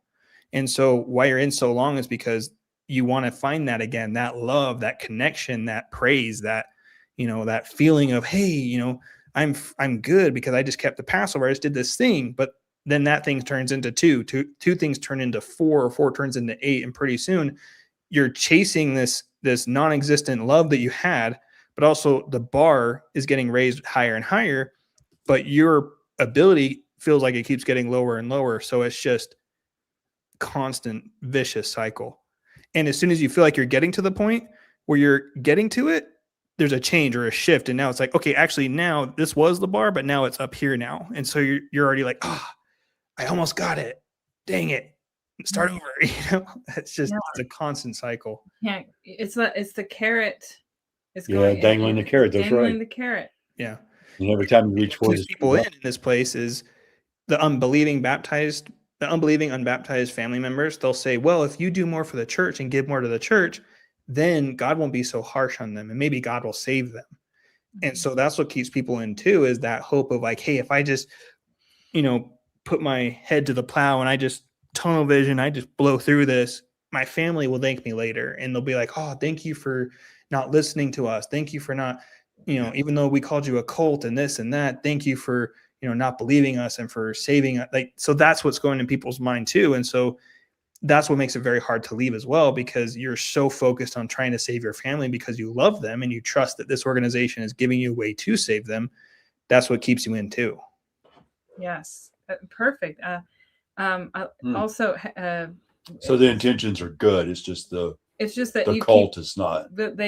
The works, the constant works, and you think that you got to do all this to be right with God. See, people have good intentions, like the Jehovah's Initially, Witnesses. yeah. I've met a lot of people, man, it was good people. For sure. Absolutely. Same with LDS, same with Unification Church, same with all the other cults, but it doesn't mean that there's not a rot in the system. It doesn't mean that the system in and of itself is not rotten. That's the problem, the system. Yeah, I like what Happy Thought says. It's like courting. They show the best part, and it's when you get hooked that the rose-colored glasses drop off. Or once you get married, then then they change. Or and Jenny says like being married to a narcissist. Yeah, 100%. I agree. I'm going to put here in the comment section the name of your channel. So if anyone's interested in checking out Adam's channel, definitely do. I put it in the comment section. It's Finding the Alternative is the name of your channel, right? Yeah. And the reason I named it that is because a lot of these organizations, a lot of these cults, they believe they're the truth. And they're like, well, where else should I go? What else should I do? What's the alternative? So that's why I named my channel Finding the Alternative. I take you on my journey and I tell you, okay, I don't tell you the alternative, but I give you the tools so you can find the alternative yourself, because that's how I believe it should be done. Not me telling you what the alternative is, but you have to do the work. You have to put in some effort and find the alternative, but at least I can point you in the right direction and give you the tools necessary to do it yourself. Mm-hmm. Yes, perfect. I love that. Well, I'm glad that you and your wife were let out of this, and now you have a more peaceful life. It's not stress and guilt and fear and obligation. First real Christmas this year. It was amazing. Yay. How long have you been out of the religion? I came out September of 2024. We did kind of have Christmas last year, but we were still kind of like, But this year we just went full-fledged Christmas, and it was just like, it was awesome. So I count this year as our first year really doing it. Halloween, we're not so sold on. We don't really do that. But Christmas, we go pretty gung-ho, honestly. Well, I was also like, I left in 2018 officially in the beginning of the year. And I would say I was also unsure about the holidays. And then I did pray a lot about it. And I felt like my answer was, it's all in your intentions. So as long as your intentions are good, there is no harm. Yeah. And that's why, like, we don't celebrate Halloween per se, but we celebrate on Halloween. That's what we call it. So we basically, and that's where it's hard too. And that's what I try to, tell people too, is like, that's my whole thing, is intent and conscience, right? So even though your intent could be there, if your conscience says no, it's probably better just to not. That's kind of my two things, is like intent and conscience. So, and that's what makes this cult and all these other cults really harsh too, is something that was a sin, that wasn't a sin before. Let's say like having a cross on your church, right? Or celebrating Christmas or Halloween or whatever the case is. It wasn't a sin before somebody made it sin for you, right? And that's kind of like what Paul talks about, like, the food sacrifice to idols, when he's explaining that, because some people make sins for other people. Like he was explaining, like if somebody eats out of their good faith, something out of the temple, right? But someone of weak faith sees it and says, oh, I can do it too. And then their conscience is defiled, then that's sin, And so that's what makes it really hard with these organizations, is because now Christmas and all these other holidays that weren't sin before, weren't idols before, weren't pagan before, and their intent and their conscience was clear. Now it's not. And so that's what makes it very difficult to basically guide people towards their conscience and guides people towards their intent, because it's been things that have been made idols are now idols to them that weren't before. So that's what makes it very difficult too. Yeah. Yeah. Well, and also just like maybe they, as usual, most of these high control religious Hey, groups, born chicken. they get hung up on things and they're overthinking it and they just need to relax. It's just And I like, would say too, they get hung up on the most meaningless things. yeah. They take the most meaningless and just like, what day to go to church? That's going to be our main focus. Keep Passover, keep the bread and wine on this day or this day. And anyone else that does differently is bad and evil. Yeah. But when it comes to the major things, they're very lenient on. Well, yeah, faith, believing in Jesus, that's great. But also look over here, they take what is important and it's just kind of like, well, if you want to, right? It's good. But then they take the meaningless, the most arbitrary things and then blow them up out of proportion and make them the biggest deal. And it's just, you see this all over the place with these cults. Yeah. Oh, okay. Does Whimsicog, they don't like the cross? No, they think it's a pagan idol worship, sun god. So do Jehovah's Witnesses. Everything is sun god pagan worship. Everything. Yeah. Everything. Jehovah's Witnesses hung up on pagan as well. They think that the cross is also a pagan symbol, that Jesus didn't die on the cross. Now, do Whimsicog believe that Jesus died on a cross? Yes, they do believe he died on the cross. And they'll even show like the cross in the videos too, showing him dying on the cross. It's like, wait, so you can show it and see it. But if somebody has it on their church, it's so insane. It is crazy. So Jehovah's Witnesses think Jesus died on an upright stake too. Yeah. Craziness. Hung up on beards and tight pants. See, Jehovah's Witnesses. So is Whimsicog. You can't have a beard. You can't have any facial hair. Oh, Well, really? Jehovah's Witnesses used to say that you can't have beards, and They they're still- definitely against tight pants. Yeah, they still say you can't have any facial hair because, Oh wow. yeah. I don't like it. Does. facial It looks hair. worldly, right? I don't like it because I don't grow it well. Yeah. I don't grow it well, but it's not stopping me. Yeah. Okay. It No, should be your mine's own patchy, choice. man. They call me Anyways. patchy. Yeah, modern day Pharisees. Exactly. Agreed.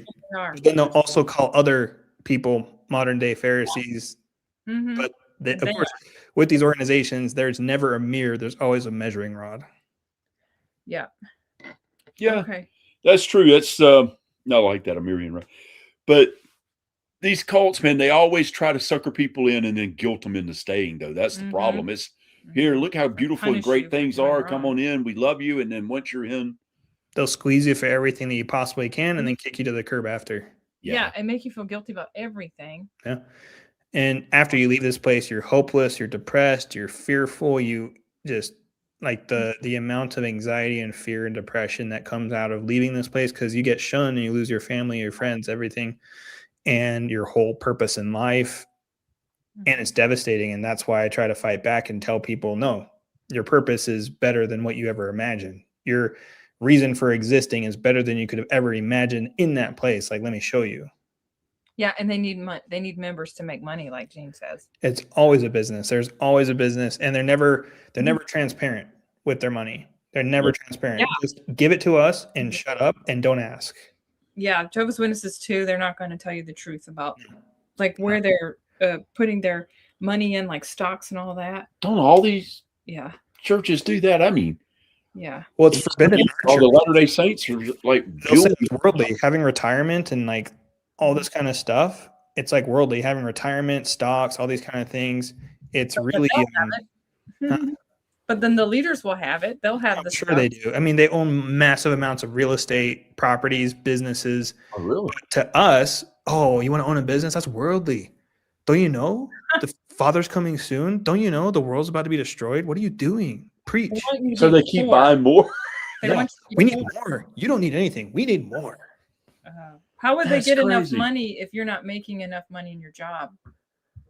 Oh, they make so much money. I mean, 10%. I mean, I calculated in 10 years, me personally, and I'm not a wealthy man by any means, I gave them probably close to $100,000 in 10 years. Oh, wow. Wow, They present freedom and give you slavery. never. That's what That's right. Maverick said. And you, not only that, they don't just present freedom and give you slavery, they present freedom and make you pay for slavery. Oh, you're right. Really Yeah, enslaved. Yeah. yeah. That's crazy, man. Terrible. But you know, that's how, like you said, you feel like you're doing something good, so you just feel like you you're just stuck in, What was $100,000. the old church name? Oh, what name the church again? Winscott. So the original church was Church of God, Jesus Witnesses. That was the original. And then when he died, that's when everything started going to crap. And so that's when you started having what's called the New Covenant Passover Church of God, which is run by An Sang Hong's son, even to this very day. Then you had the Whimscog as well, which is run by Kim Ju Chol, the general pastor, and then Zhang Gilja, God the grandmother. God the mother, sorry. But and they live in Korea. And they live in Korea. Yeah, they're in Korea. Okay. And so now they actually broke off again. Now there's another sect called the New Jerusalem Church of God that's now starting up, and it's just rinse and repeat, But how many members are in there? Do you know, of the one you were in? So they claim about 3.9 million. I know that's inflated though, because if you divide, 7,500 churches as they claim if you divide 3.9 million by 7,500 churches, that gives you roughly about 500 members per church. I was in for 10 years, and I've been to churches all over the country, both big and small. And I've never seen a church on like a feast day or a Sabbath where they all come together. I've never seen it more than like 200.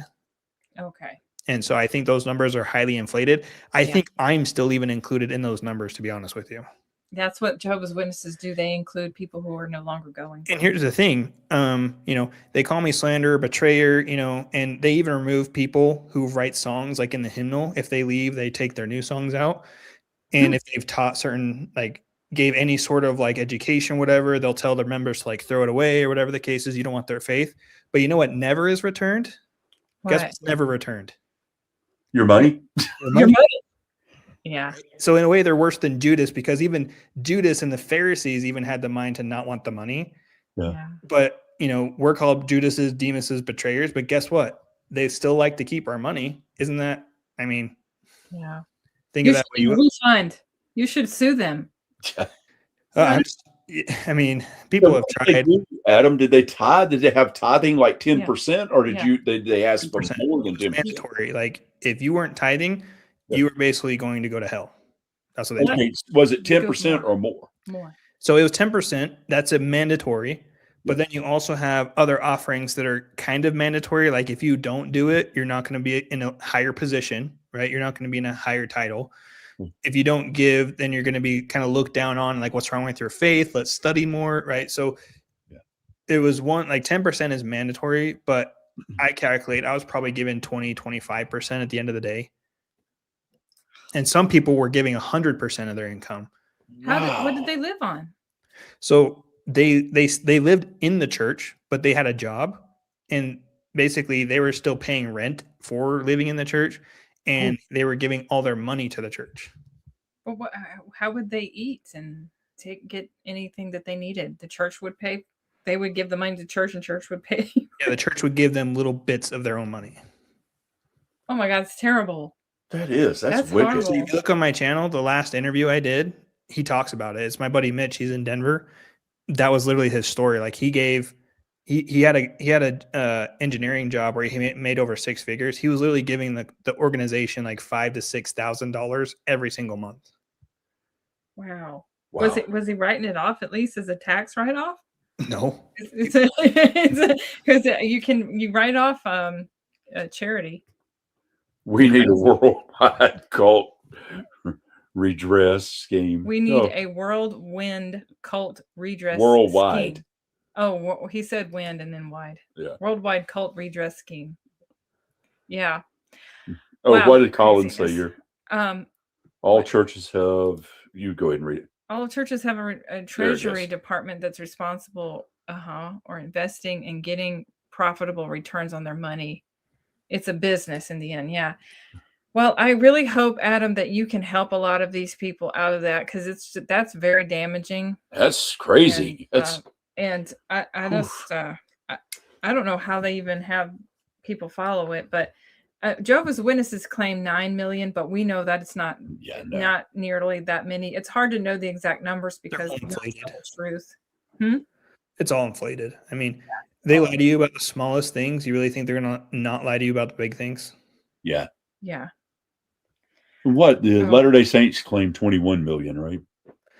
Something like that. I thought it was like 14 or 15, but even still, I think that's pretty inflated too. You know, Always write a check to your church Well, to prove for tax You reductions. have 5 to 10 True. kids, though. So. yeah, look at all them tax credits. You could retire off that. Yeah. And Happy everybody thoughts has as you go. fat jobs. Yeah. Yeah. Okay. Well, Well, all right, Adam, thank guys. you so much for joining in. And again, anyone who wants to see his channel, tell us what the name of it is. Yeah, it's called Finding the Alternative. Okay. And it basically has like this, I don't know how to describe it, but it's like two hands kind of going like this. One is like Jesus's hands, the other one's like someone else's hand. So just in case you're looking for that. But yeah, and it has a bunch of Whimsicog stuff on it. So if you see anything dumb as COG, it's probably me. Kind of like the Okay. famous Greek painting. Okay. Oh, Thank yeah. you so much, Adam. We really appreciate Adam. it. It's very interesting. Definitely. absolutely. Thanks, Adam. Amazing. Great stuff you're doing, man, trying to get people woke up. Absolutely. I Because appreciate you guys that's too. just what you're talking about with Winscog. Yeah. And this goes into other, Like all cults. controlling Yeah. cults, really. Absolutely. I agree. because Okay. it's all similar tactics. Mhm. Yeah. Yeah. We'll have to do an episode just straight up tactics. I think it'd be interesting to kind of do just straight up tactics and red flags. That's a good. Yeah. Yeah. Someone was asking about that, so that's good. Yep. All right, All guys. Well, have a good day. Thank you so Thank much you for being joining on the channel. Of course. Take care. We enjoyed it. Bye. Bye. Okay. Super nice guy. Thank you, Adam. That was really cool. Born JW High and Happy Thoughts had to go. So thank you, Happy, for coming on. Yeah, I think Adam is very, very good at telling his story. Very well spoken. Yeah. I actually, I've got an interview with him coming up. So I will be posting that later. Yeah. If you haven't, guys, go over and subscribe to his channel. That was. And it's, I mean, even though it's not Jehovah's Witness, but it's similar cults. It all intertwines. Yeah. Yeah. I mean, like all cults have something in common. They have the doomsday, the works-based faith, and most of the time they do shunnings. He was also being ostracized and stuff. So, oh, cool. Everybody loves Adam. And it's, that constant like guilt tripping and then they were donating so much of their money. Jehovah's Witnesses aren't doing that. they don't do tithing per se. But the reason why they did away with like the whole, how we used to have to pay for the magazines and stuff, and then they did away with that. Well, it was because if you don't have a set number amount that you have to pay, you're more likely to donate more money. And also, wasn't there? What do you remember the story about whenever they were doing away with the paying for the publication? Yes, there was it Oral Roberts? Who was it? It wasn't. It was another church. Wouldn't Swaggart, was it? There was another church leader of another. Yeah, who was getting sued over that, and they went and teamed up with him, and to financially try to help him win that because they were doing it for themselves. Now, how was that helping? Because they were used to getting paid for their material, and if he lost that in federal court, which he did, that means they would no longer get paid for their materials, and that's what happened. So that's really why they stopped. Wouldn't Swagger? Who? What? Oh, let's see. People's probably commenting here. That's why they stopped charging for the magazines. But also, it's because they all have bullshit. Yeah, you're right. They will get more money. You get people to donate more money when you don't have a set number to tithe. They got in trouble for soliciting. Yeah. So mags were made free. Yeah, but it started off with that big televangelist. And I forget his name. You can Google this and find it, I'm sure. And they donated money to his legal team. Payment was done away with because of taxes.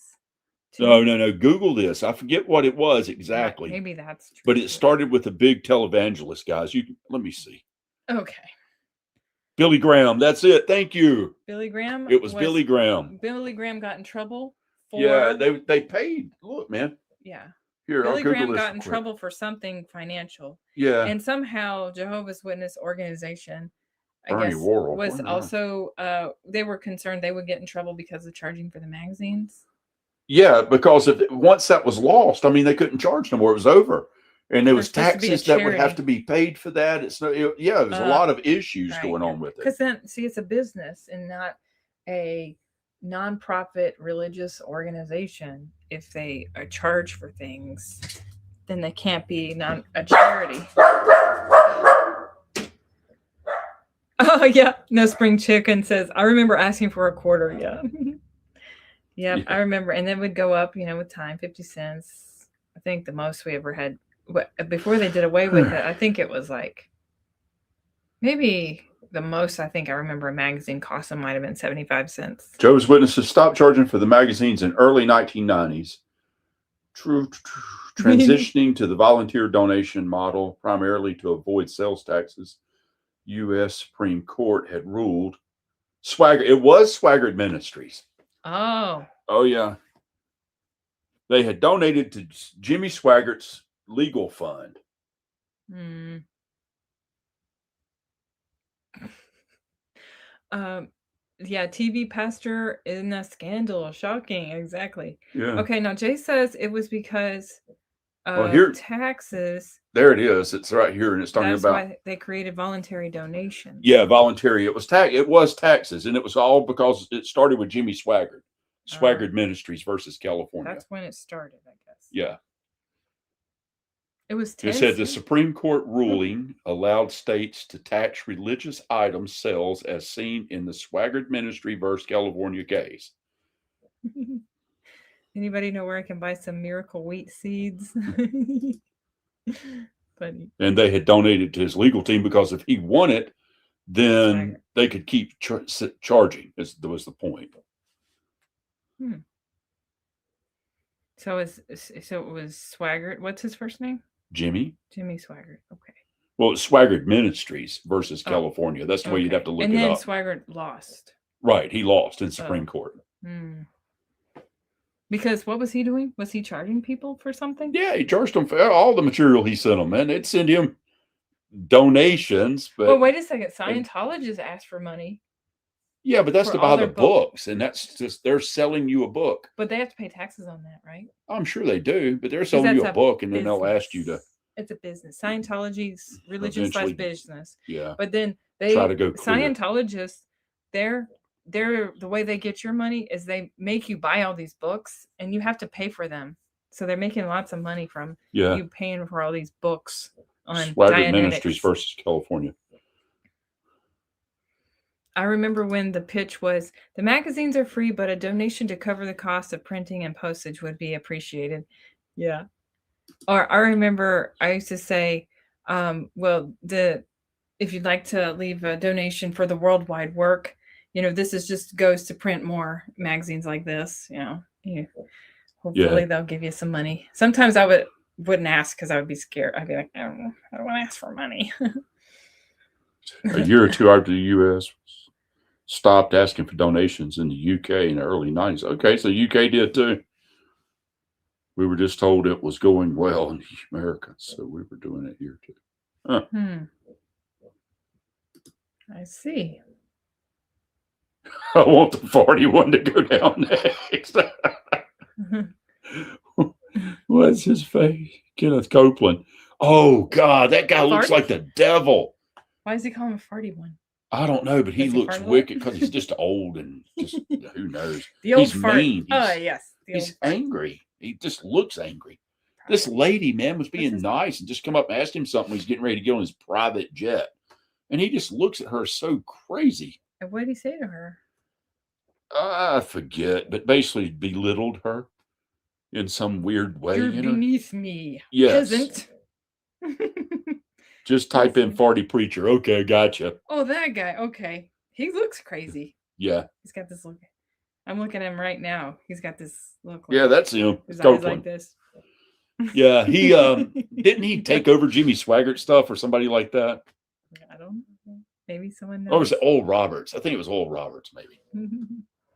The Jehovah's Witnesses crapped their pants when they thought they were going to have to pay back sales tax on all that literature. Yeah, I guess they got out of it though. Yeah, because they didn't ask Swaggart Ministries to pay the back taxes. They just said he couldn't no longer do it.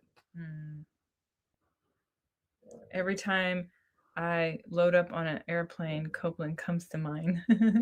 Yeah, no doubt. I saw that, man. I was like, wow. Okay, there's a website. I mean, something Maverick just posted in chat. YouTube. Let's see, what is this? Farting Preacher 2023, The Exorcism of Brother Copeland's colon. For entertainment purposes only. Oh my I love goodness. Tammy Baker and her husband and her Okay. hubby with air-conditioned dog houses. Yeah, I remember that. What was that? Vision? No, not Vision Land. Something Land. Yeah. Yeah, they had a big elaborate thing. Of course, he got in trouble Kenneth too. Copeland's a big jerk. Yes, he is. In the old days, didn't pioneers buy their literature at a reduced rate? Oh yeah, so that when they sold the magazines and books in the ministry, they would make a profit. Oh my goodness. Jimmy and Tammy Faye Baker. Yeah. Yeah, that's right. Hi, Bo. And you Wow. know, that's crazy because I used to watch them because they kept things kind of modern and, you know, a little bit fun. And I was like, but I never give money to them. I'm a lazy Christian. If the householder seemed to be in a bad mood, I would forget about asking for a donation. Yeah, I didn't ask for donations very often because I was always scared to. Well, spiritualist, I should say. So, Maverick, you posted this channel here. So it's really funny if anybody wants to go check it out. About These Mavericks, he almost died from laughter. Jimmy Swaggart. Mm-hmm. Oh yeah, Tammy turned out to be the opposite of Jim. She still wore tons of makeup. She married another wealthy man, and then she died. She passed away. Jim's still alive, still asking for money. Oh really? Yeah. Well, I think they finally retired him, but he's set. A year of reading the bound volumes is equivalent to a college education. Heritage USA. That's it. Thank you. Say, for sure. It was in South Carolina. Oh, that's what it was. The name of the park that the Bakers owned. Tammy Faye Baker and her husband. Heritage USA, yeah.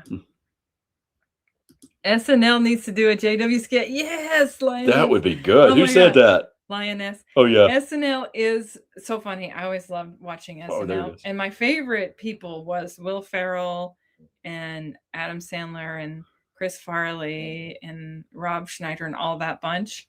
And that would be so funny if they did a skit on Jehovah's Witnesses. Man, that would be so funny. That would be great. Yeah. Man, Adam had a lot just to get back to what he had. Oh, yeah. To say, I mean, I was really impressed with this guy. Really impressed. Mm-hmm. He, how he JW Roast has some great AI skits about Jehovah's Witnesses too. Is that who that is that does the Jesus video? I'm not sure. Let's see. That's a great video. If it is, check it out. Oh, that is it. This one? Yes. The TJ. Let's see. He looks like he doesn't. Well, there's one on there. It's got, oh my Lord, those AI skits are amazing. And that's what I'm working on, is something similar to that. So this one? If I ever, yeah, that's it. Does God really keep you in the friend zone? Love it, man. This is the best skits I've ever seen, guys. It's all. What is the name of this channel? JW Roast. JW Have Roast. you seen the YouTube showing Heritage Today? I have not.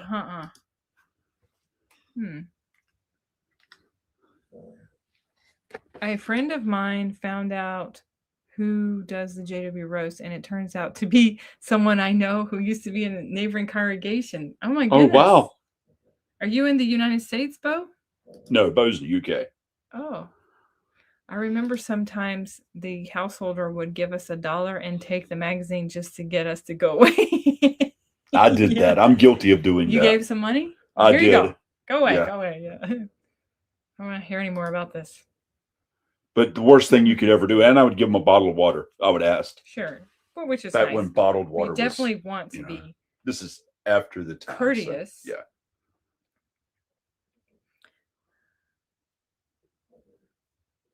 Back then, it was Fiji water was the prominent. Ooh, that's nice water. Colin. Oh, no. Is that Calling. Colleen Gangler. Okay, I haven't checked my attic in a while, but if I do, I'll probably find stacks of unplaced literature that's accumulated over the years. Oh, wow. Well, and that's cool because you know what you could do is you could go find out what's out there and check their old lights and see what She was they more of a were decent person. teaching and then what they're teaching now. And you could sell some of that too on eBay and make a pretty good money if you wanted to do that. Maverick, they would start it if they could get away with it. Yeah. Wonder if Watchtower would start flirty fishing. Yeah. Yeah, that's man. This guy here, the thing with Adam that got me was just listening to him and realizing how anybody can get sucked into something. Yeah. You know, a very articulate little, young man. Lioness, you pioneered basically sitting at donut shops and hanging out in the laundromat. I know. Oh man, I know the laundromat was great because you're like, all right, cool. Let's go put some of these tracts and magazines in the seats in the laundromat and just walk away. You know. Oh, cool. That way you didn't have to talk to nobody because I didn't want to do that if I could help it. But then if somebody that's there, weird because you I were had supposed to to talk to people, but you're just to like, a "This is laundromat so a few awkward." times, like my washer had broke. And I do remember a Jehovah's Witness coming up to me. Oh, really? I do. And what happened? That was here in North Carolina that actually happened. So what did they say? They come up to me and handed me, I think it was a track. There It you wasn't go. even a magazine. No, right. They'll give you tracks a lot of times. And I was like, oh, Jehovah's Witnesses. I was like, well, what do you guys believe? I was like, what I was saying? I was like, I'm not interested. Oh, you asked, what do you believe? Yeah, and they was like, they give you the dressed up version. That's why I Yeah. always thought it was just a regular church Yeah. because they always give me a And then you dressed up said version. you weren't interested? Yeah, I wasn't interested. Why not? I was a hoe. I was living You life just- to the You just weren't 100,000%. ready for God then, I guess. No. I didn't believe. I didn't want to believe. I did kind of. You did believe, you just, yeah. But you just thought Jehovah's Witnesses Just were think like of a guy any about other- 100 pounds lighter that was ripped and muscular. But you you saw did, some pictures. I was a lot less. so basically you were self-absorbed and you weren't. I was vain. I was very vain. But hey, man, age has a tendency to humble you. Yeah. But so he just thought it was like any other religion, any other Christian that's all I thought. denomination. Oh, okay, yeah, sure, thanks. All right, bye. Didn't talk to anyone, just gossiping with JW friends. At the laundromat. Yeah, and there's no way I ever wanted to go. Oh, I hated going to the parking lots and giving people a track there because it was so awkward because they're just like, these people are like, all right, I gotta go. They're on a time crunch because they're loading up their groceries and stuff, and here comes somebody to scare them and startle them and get them off guard and hand them a track and just like walk away. Yeah, that's It's right, scary. Jay. I think you're right. I like here. Yeah. Oh, would you like to learn more about the Bible? Here's a track for you to read in your spare time. Yeah. Yeah, and they would ask you. I Did know I asked them, and they'd try to just give me the brief. Yeah, I think that's what they said. So Yeah, Fiji water is like having water for dessert. Oh. That's what Seb says. well, in California, man, you had back Fiji then. That was like the first place I ever saw Wow. bottled water, and it was Fiji water. You're like, man, that's fancy. It's still too expensive. Besides that stupid gassed water. Ugh. Oh yeah, that's not water. Perrier. I know when I was like a young teenager, and I went with some of my family to Mexico, Cancun, and back then you could not find just plain bottled water. It was all gassed water or mineral water, and I remember being so thirsty and be like, oh, I just want some water. And you could not find it anywhere. And I was like, what is wrong with these people drinking this kind of water? And now you can find it. It just wasn't popular in the 90s, to have that at stores and grocery stores or at convenience stores. I'm from the Panda Track era. You're right, Born JW. We need to speak up because the people in the world think that Jehovah's Witnesses are harmless, nice people, but it's a facade. Oh, the panda check. Me too. Yeah. Yeah, lots of pandas. They love pandas. Yeah, that's all about the paradise is all about meeting pandas. Why and was the lions, deal with the lambs. pandas? I don't know. Just because it's a wild animal you can't touch. Now. Okay. Mm-hmm. Wouldn't it be more cool to put like a tiger or a lion? Well, they did do that too. They did or a bear? tigers. They did. Well, panda is a bear. I think of pandas. I think of fat rolling around on the ground. Oh my god, there was this funniest ever. I have to see if I can find this YouTube. I think it was YouTube. Maybe it was Instagram. Did anyone ever see? Oh yeah, that's right, Jeff. They went from handing out tracts to handing out business cards now. Oh yeah, you're right. All right, go ahead. I'm sorry. Oh no, that's okay. Does anyone ever remember this panda thing? I saw it on social media one time. I don't even know where I can find it now. But it was in the zoo, and this mama panda had just had a little baby, and they're like, this big around. And she was over there munching on her what are they? Bamboo sticks. And and then all of a sudden the baby sneezed and she was like, yeah. I haven't saw that one. It startled her. Oh my god, it was so funny. She must have been a new mama. Yeah, she was like, at you, who? What was that? Bears are really good mamas. Don't say bless you. Oh yeah. Yeah, pandas were in the Live Forever book, and that's the book that I studied in. Yeah. Yeah, now instead of them handing out tracts, they're just like, oh, well, here, here's a business card. Just go to the website, jw.org. That's Jehovah's Earthly terrible. Visible Organization. Yes, on Earth. Yeah. Do you trust us, the governing body? I hope so. That's Garrett Loesch for you. One time I was at the door of a pastor. I was like 14 or 15. He started talking about the blood transfusions. Mm-hmm. I knew he was right, but I couldn't tell him. I felt so confused after that. Oh, that's sad. Well, so I believed, in that blood transfusions were wrong, but at the same time, I couldn't understand. It didn't make sense to me, but it was just kind of like it's something you accept even though you don't understand. Yeah. Just like I could never understand why birthdays were a problem. Yeah. Because it's not like you're really doing anything, There's nowhere in the Bible it says it's a problem. They mentioned 2 birthdays where somebody got killed. And then somehow that means that it's bad. And then also they think it's you're taking away glory from God by honoring yourself, honoring someone's birth. You're taking away God's honor, and you're like, no, you can honor God and recognize your birthday at the same time. What's wrong with that? But then they also happened to say something about pagan, and I was like, I don't know where the pagan stuff came from because I never could find any pagan origin of birthdays. I mean, it was just the things I just mentioned, and that was it.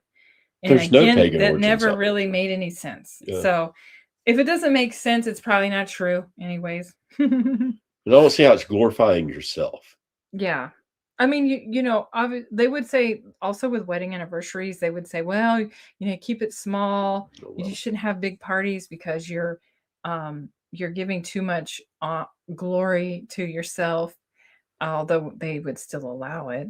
And I mean, they would allow the wedding anniversary parties, but they wanted them to be small. But nobody ever paid attention to that. They should start putting honey badges in their illustrations. Oh, yeah. And maybe some bamboo sticks in there for the pandas to eat. What did Bo say? I don't know why Jehovah's Witnesses think that 1,000 years will be playing with pandas. They've got 8 billion bodies to dispose of. Oh, yeah. And billions of degenerates coming back in the resurrection. It's going to be chaos. And you're going to be growing to perfection. If you made it through Armageddon, you didn't die. I mean, if you're resurrected, you would be perfect. But if you made it through Armageddon and didn't die, and you were like old and sick and stuff, you'd grow to perfection over 1,000 years. I mean, that. Oh, like, cool. That does not It's sound different than what the I- Bible It says, but doesn't okay. sound appealing at all. Oh, You're Joe. right, Born JW. Job's kids celebrated their birthdays. I don't know why Jehovah's Witnesses don't recognize that as a birthday. I mentioned that before to you, I think. Did you mention it ever to Brother Hicks? Yeah, I did. He And had some explanation for it. What did he think it was? Didn't they die? No, he had. What about the other 10 kids he had later? Yeah.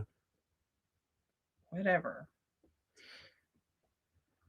Birthdays are like worshiping someone for a day. Not. Yeah. I mean, is that what they I had a think? return visit who was a pastor of the local church. He was really gracious to us. Oh, that's cool. Yeah, well, you met someone nice. What, JW? Remember the hand picking teaching? Do you remember that? Handpicked teaching? I Hmm. don't know that one. Enlighten us, Jay.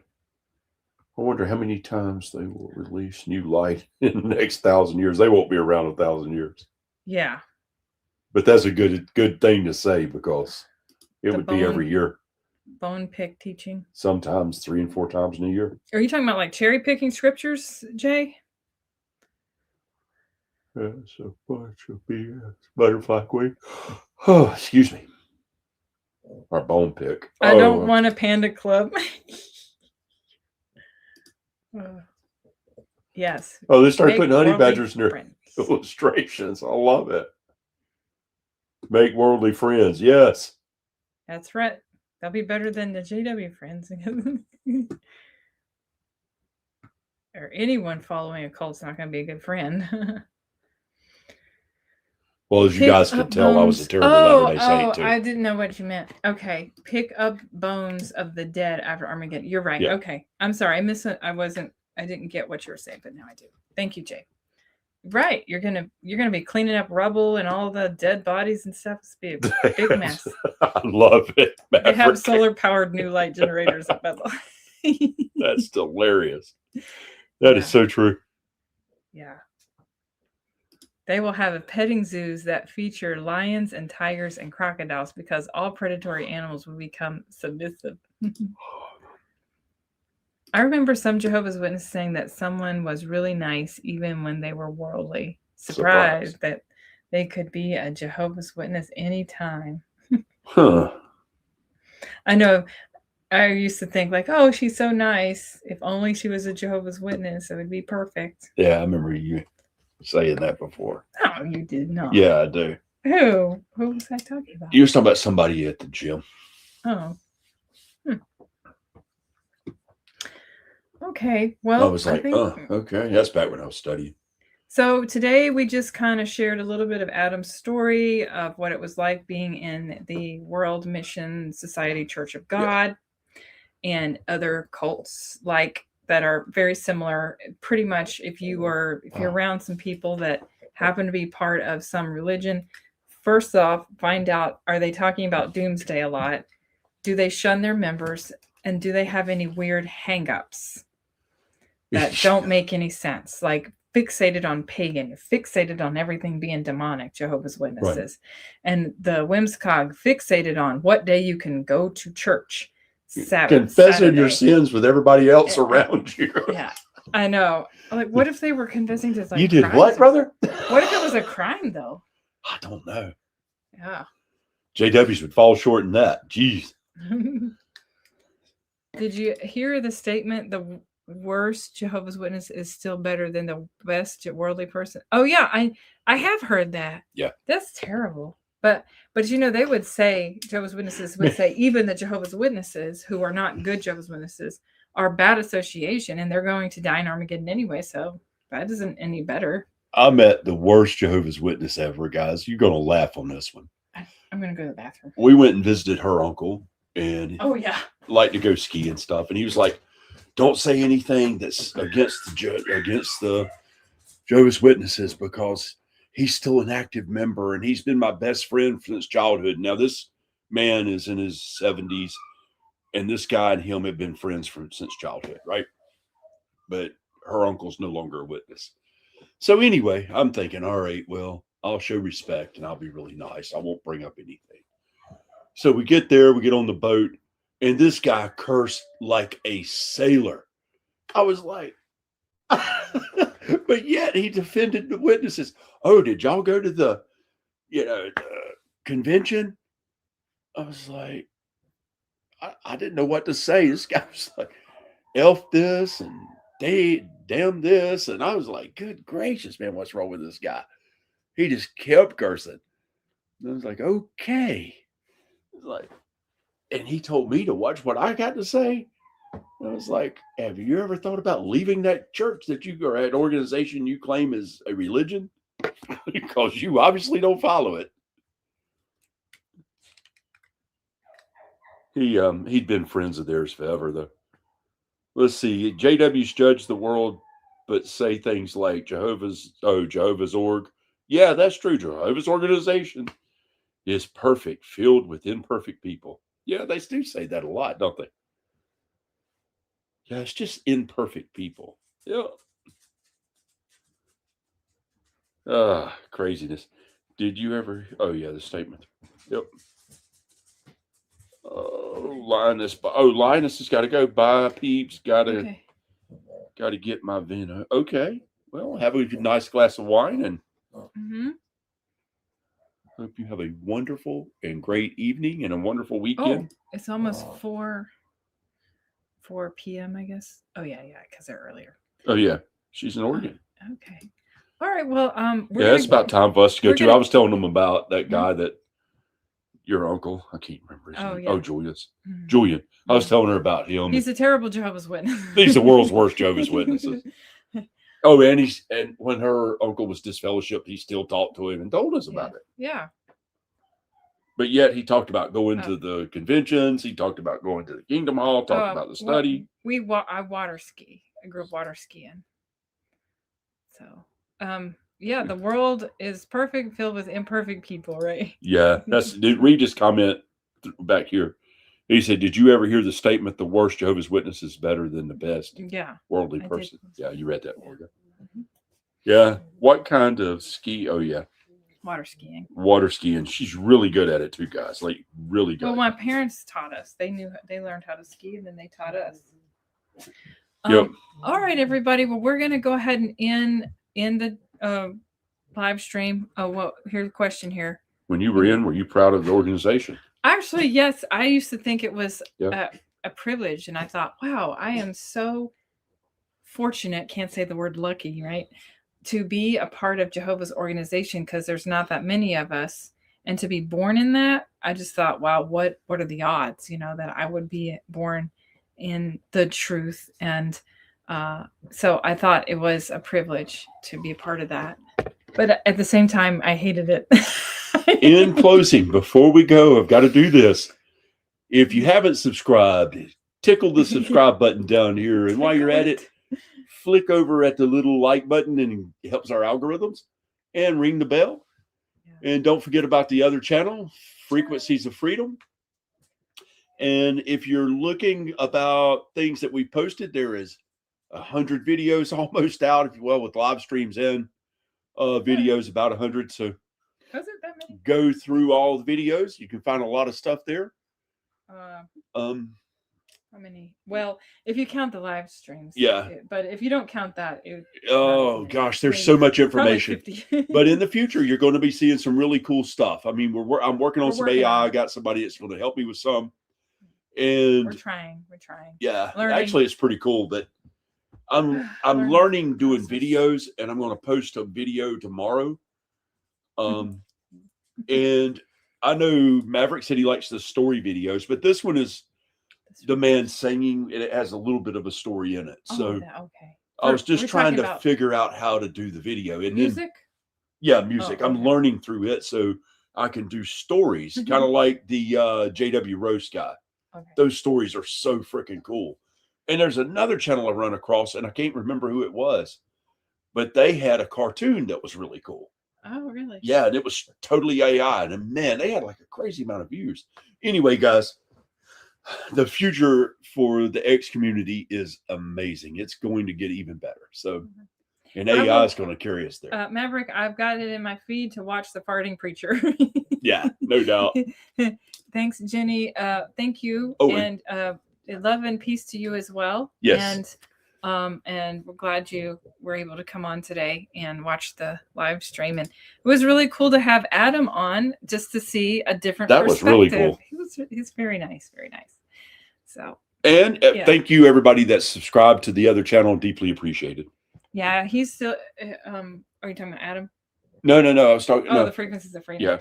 And definitely thanks, guys, Yeah. for subscribing over to Adam. Yeah. I know Just he was 'cause happy because I saw he's a several people He's subscribe. a new channel and stuff. And he's really Yeah. just wanting to help people. So Yeah, he's but- got a good heart. You Yeah. can tell he's Yeah. a really good guy. yeah, for sure. I keep wanting to say kid, but everybody's a kid to me. Well, he's like a young man, very Yeah. young man. So with a family. Yep. Well, everybody, thank you all for joining. See Bye. y'all Time on the Will next Pass one. and Born JW and Jenny and Jeff and Jane and Jeff, Happy Thoughts and Maverick. all of our and Maverick and Stian and all of our Oh, you loyal mentioned Jenny. followers and Jay, Dallas, oh yeah, you can't forget Dallas. Dan, Born JW. Colin Galanos, Mama Sue. Let's see, who else did I? Was Willie B on here earlier? Willie? Oh yeah, Willie B. Lioness. She had to go. Yeah, Lions. And Butterfly Kisses and Oh yeah, and Window. Bo the Hopper. Yep. And Always I don't know forget if that guy's I name. want to say SD Copilot was on here. Oh, yeah. too. SD Yeah. Copilot. And No Spring Chicken. Yep. Oh, and Mama and Sue always. Desert. The water has. the desert has The water, desert has water. and it really does. All right. And so everybody, thank you all so much for coming on today. And we Peace. will see you on Love. next weekend. Love everybody around you. Have a good one. Later, guys.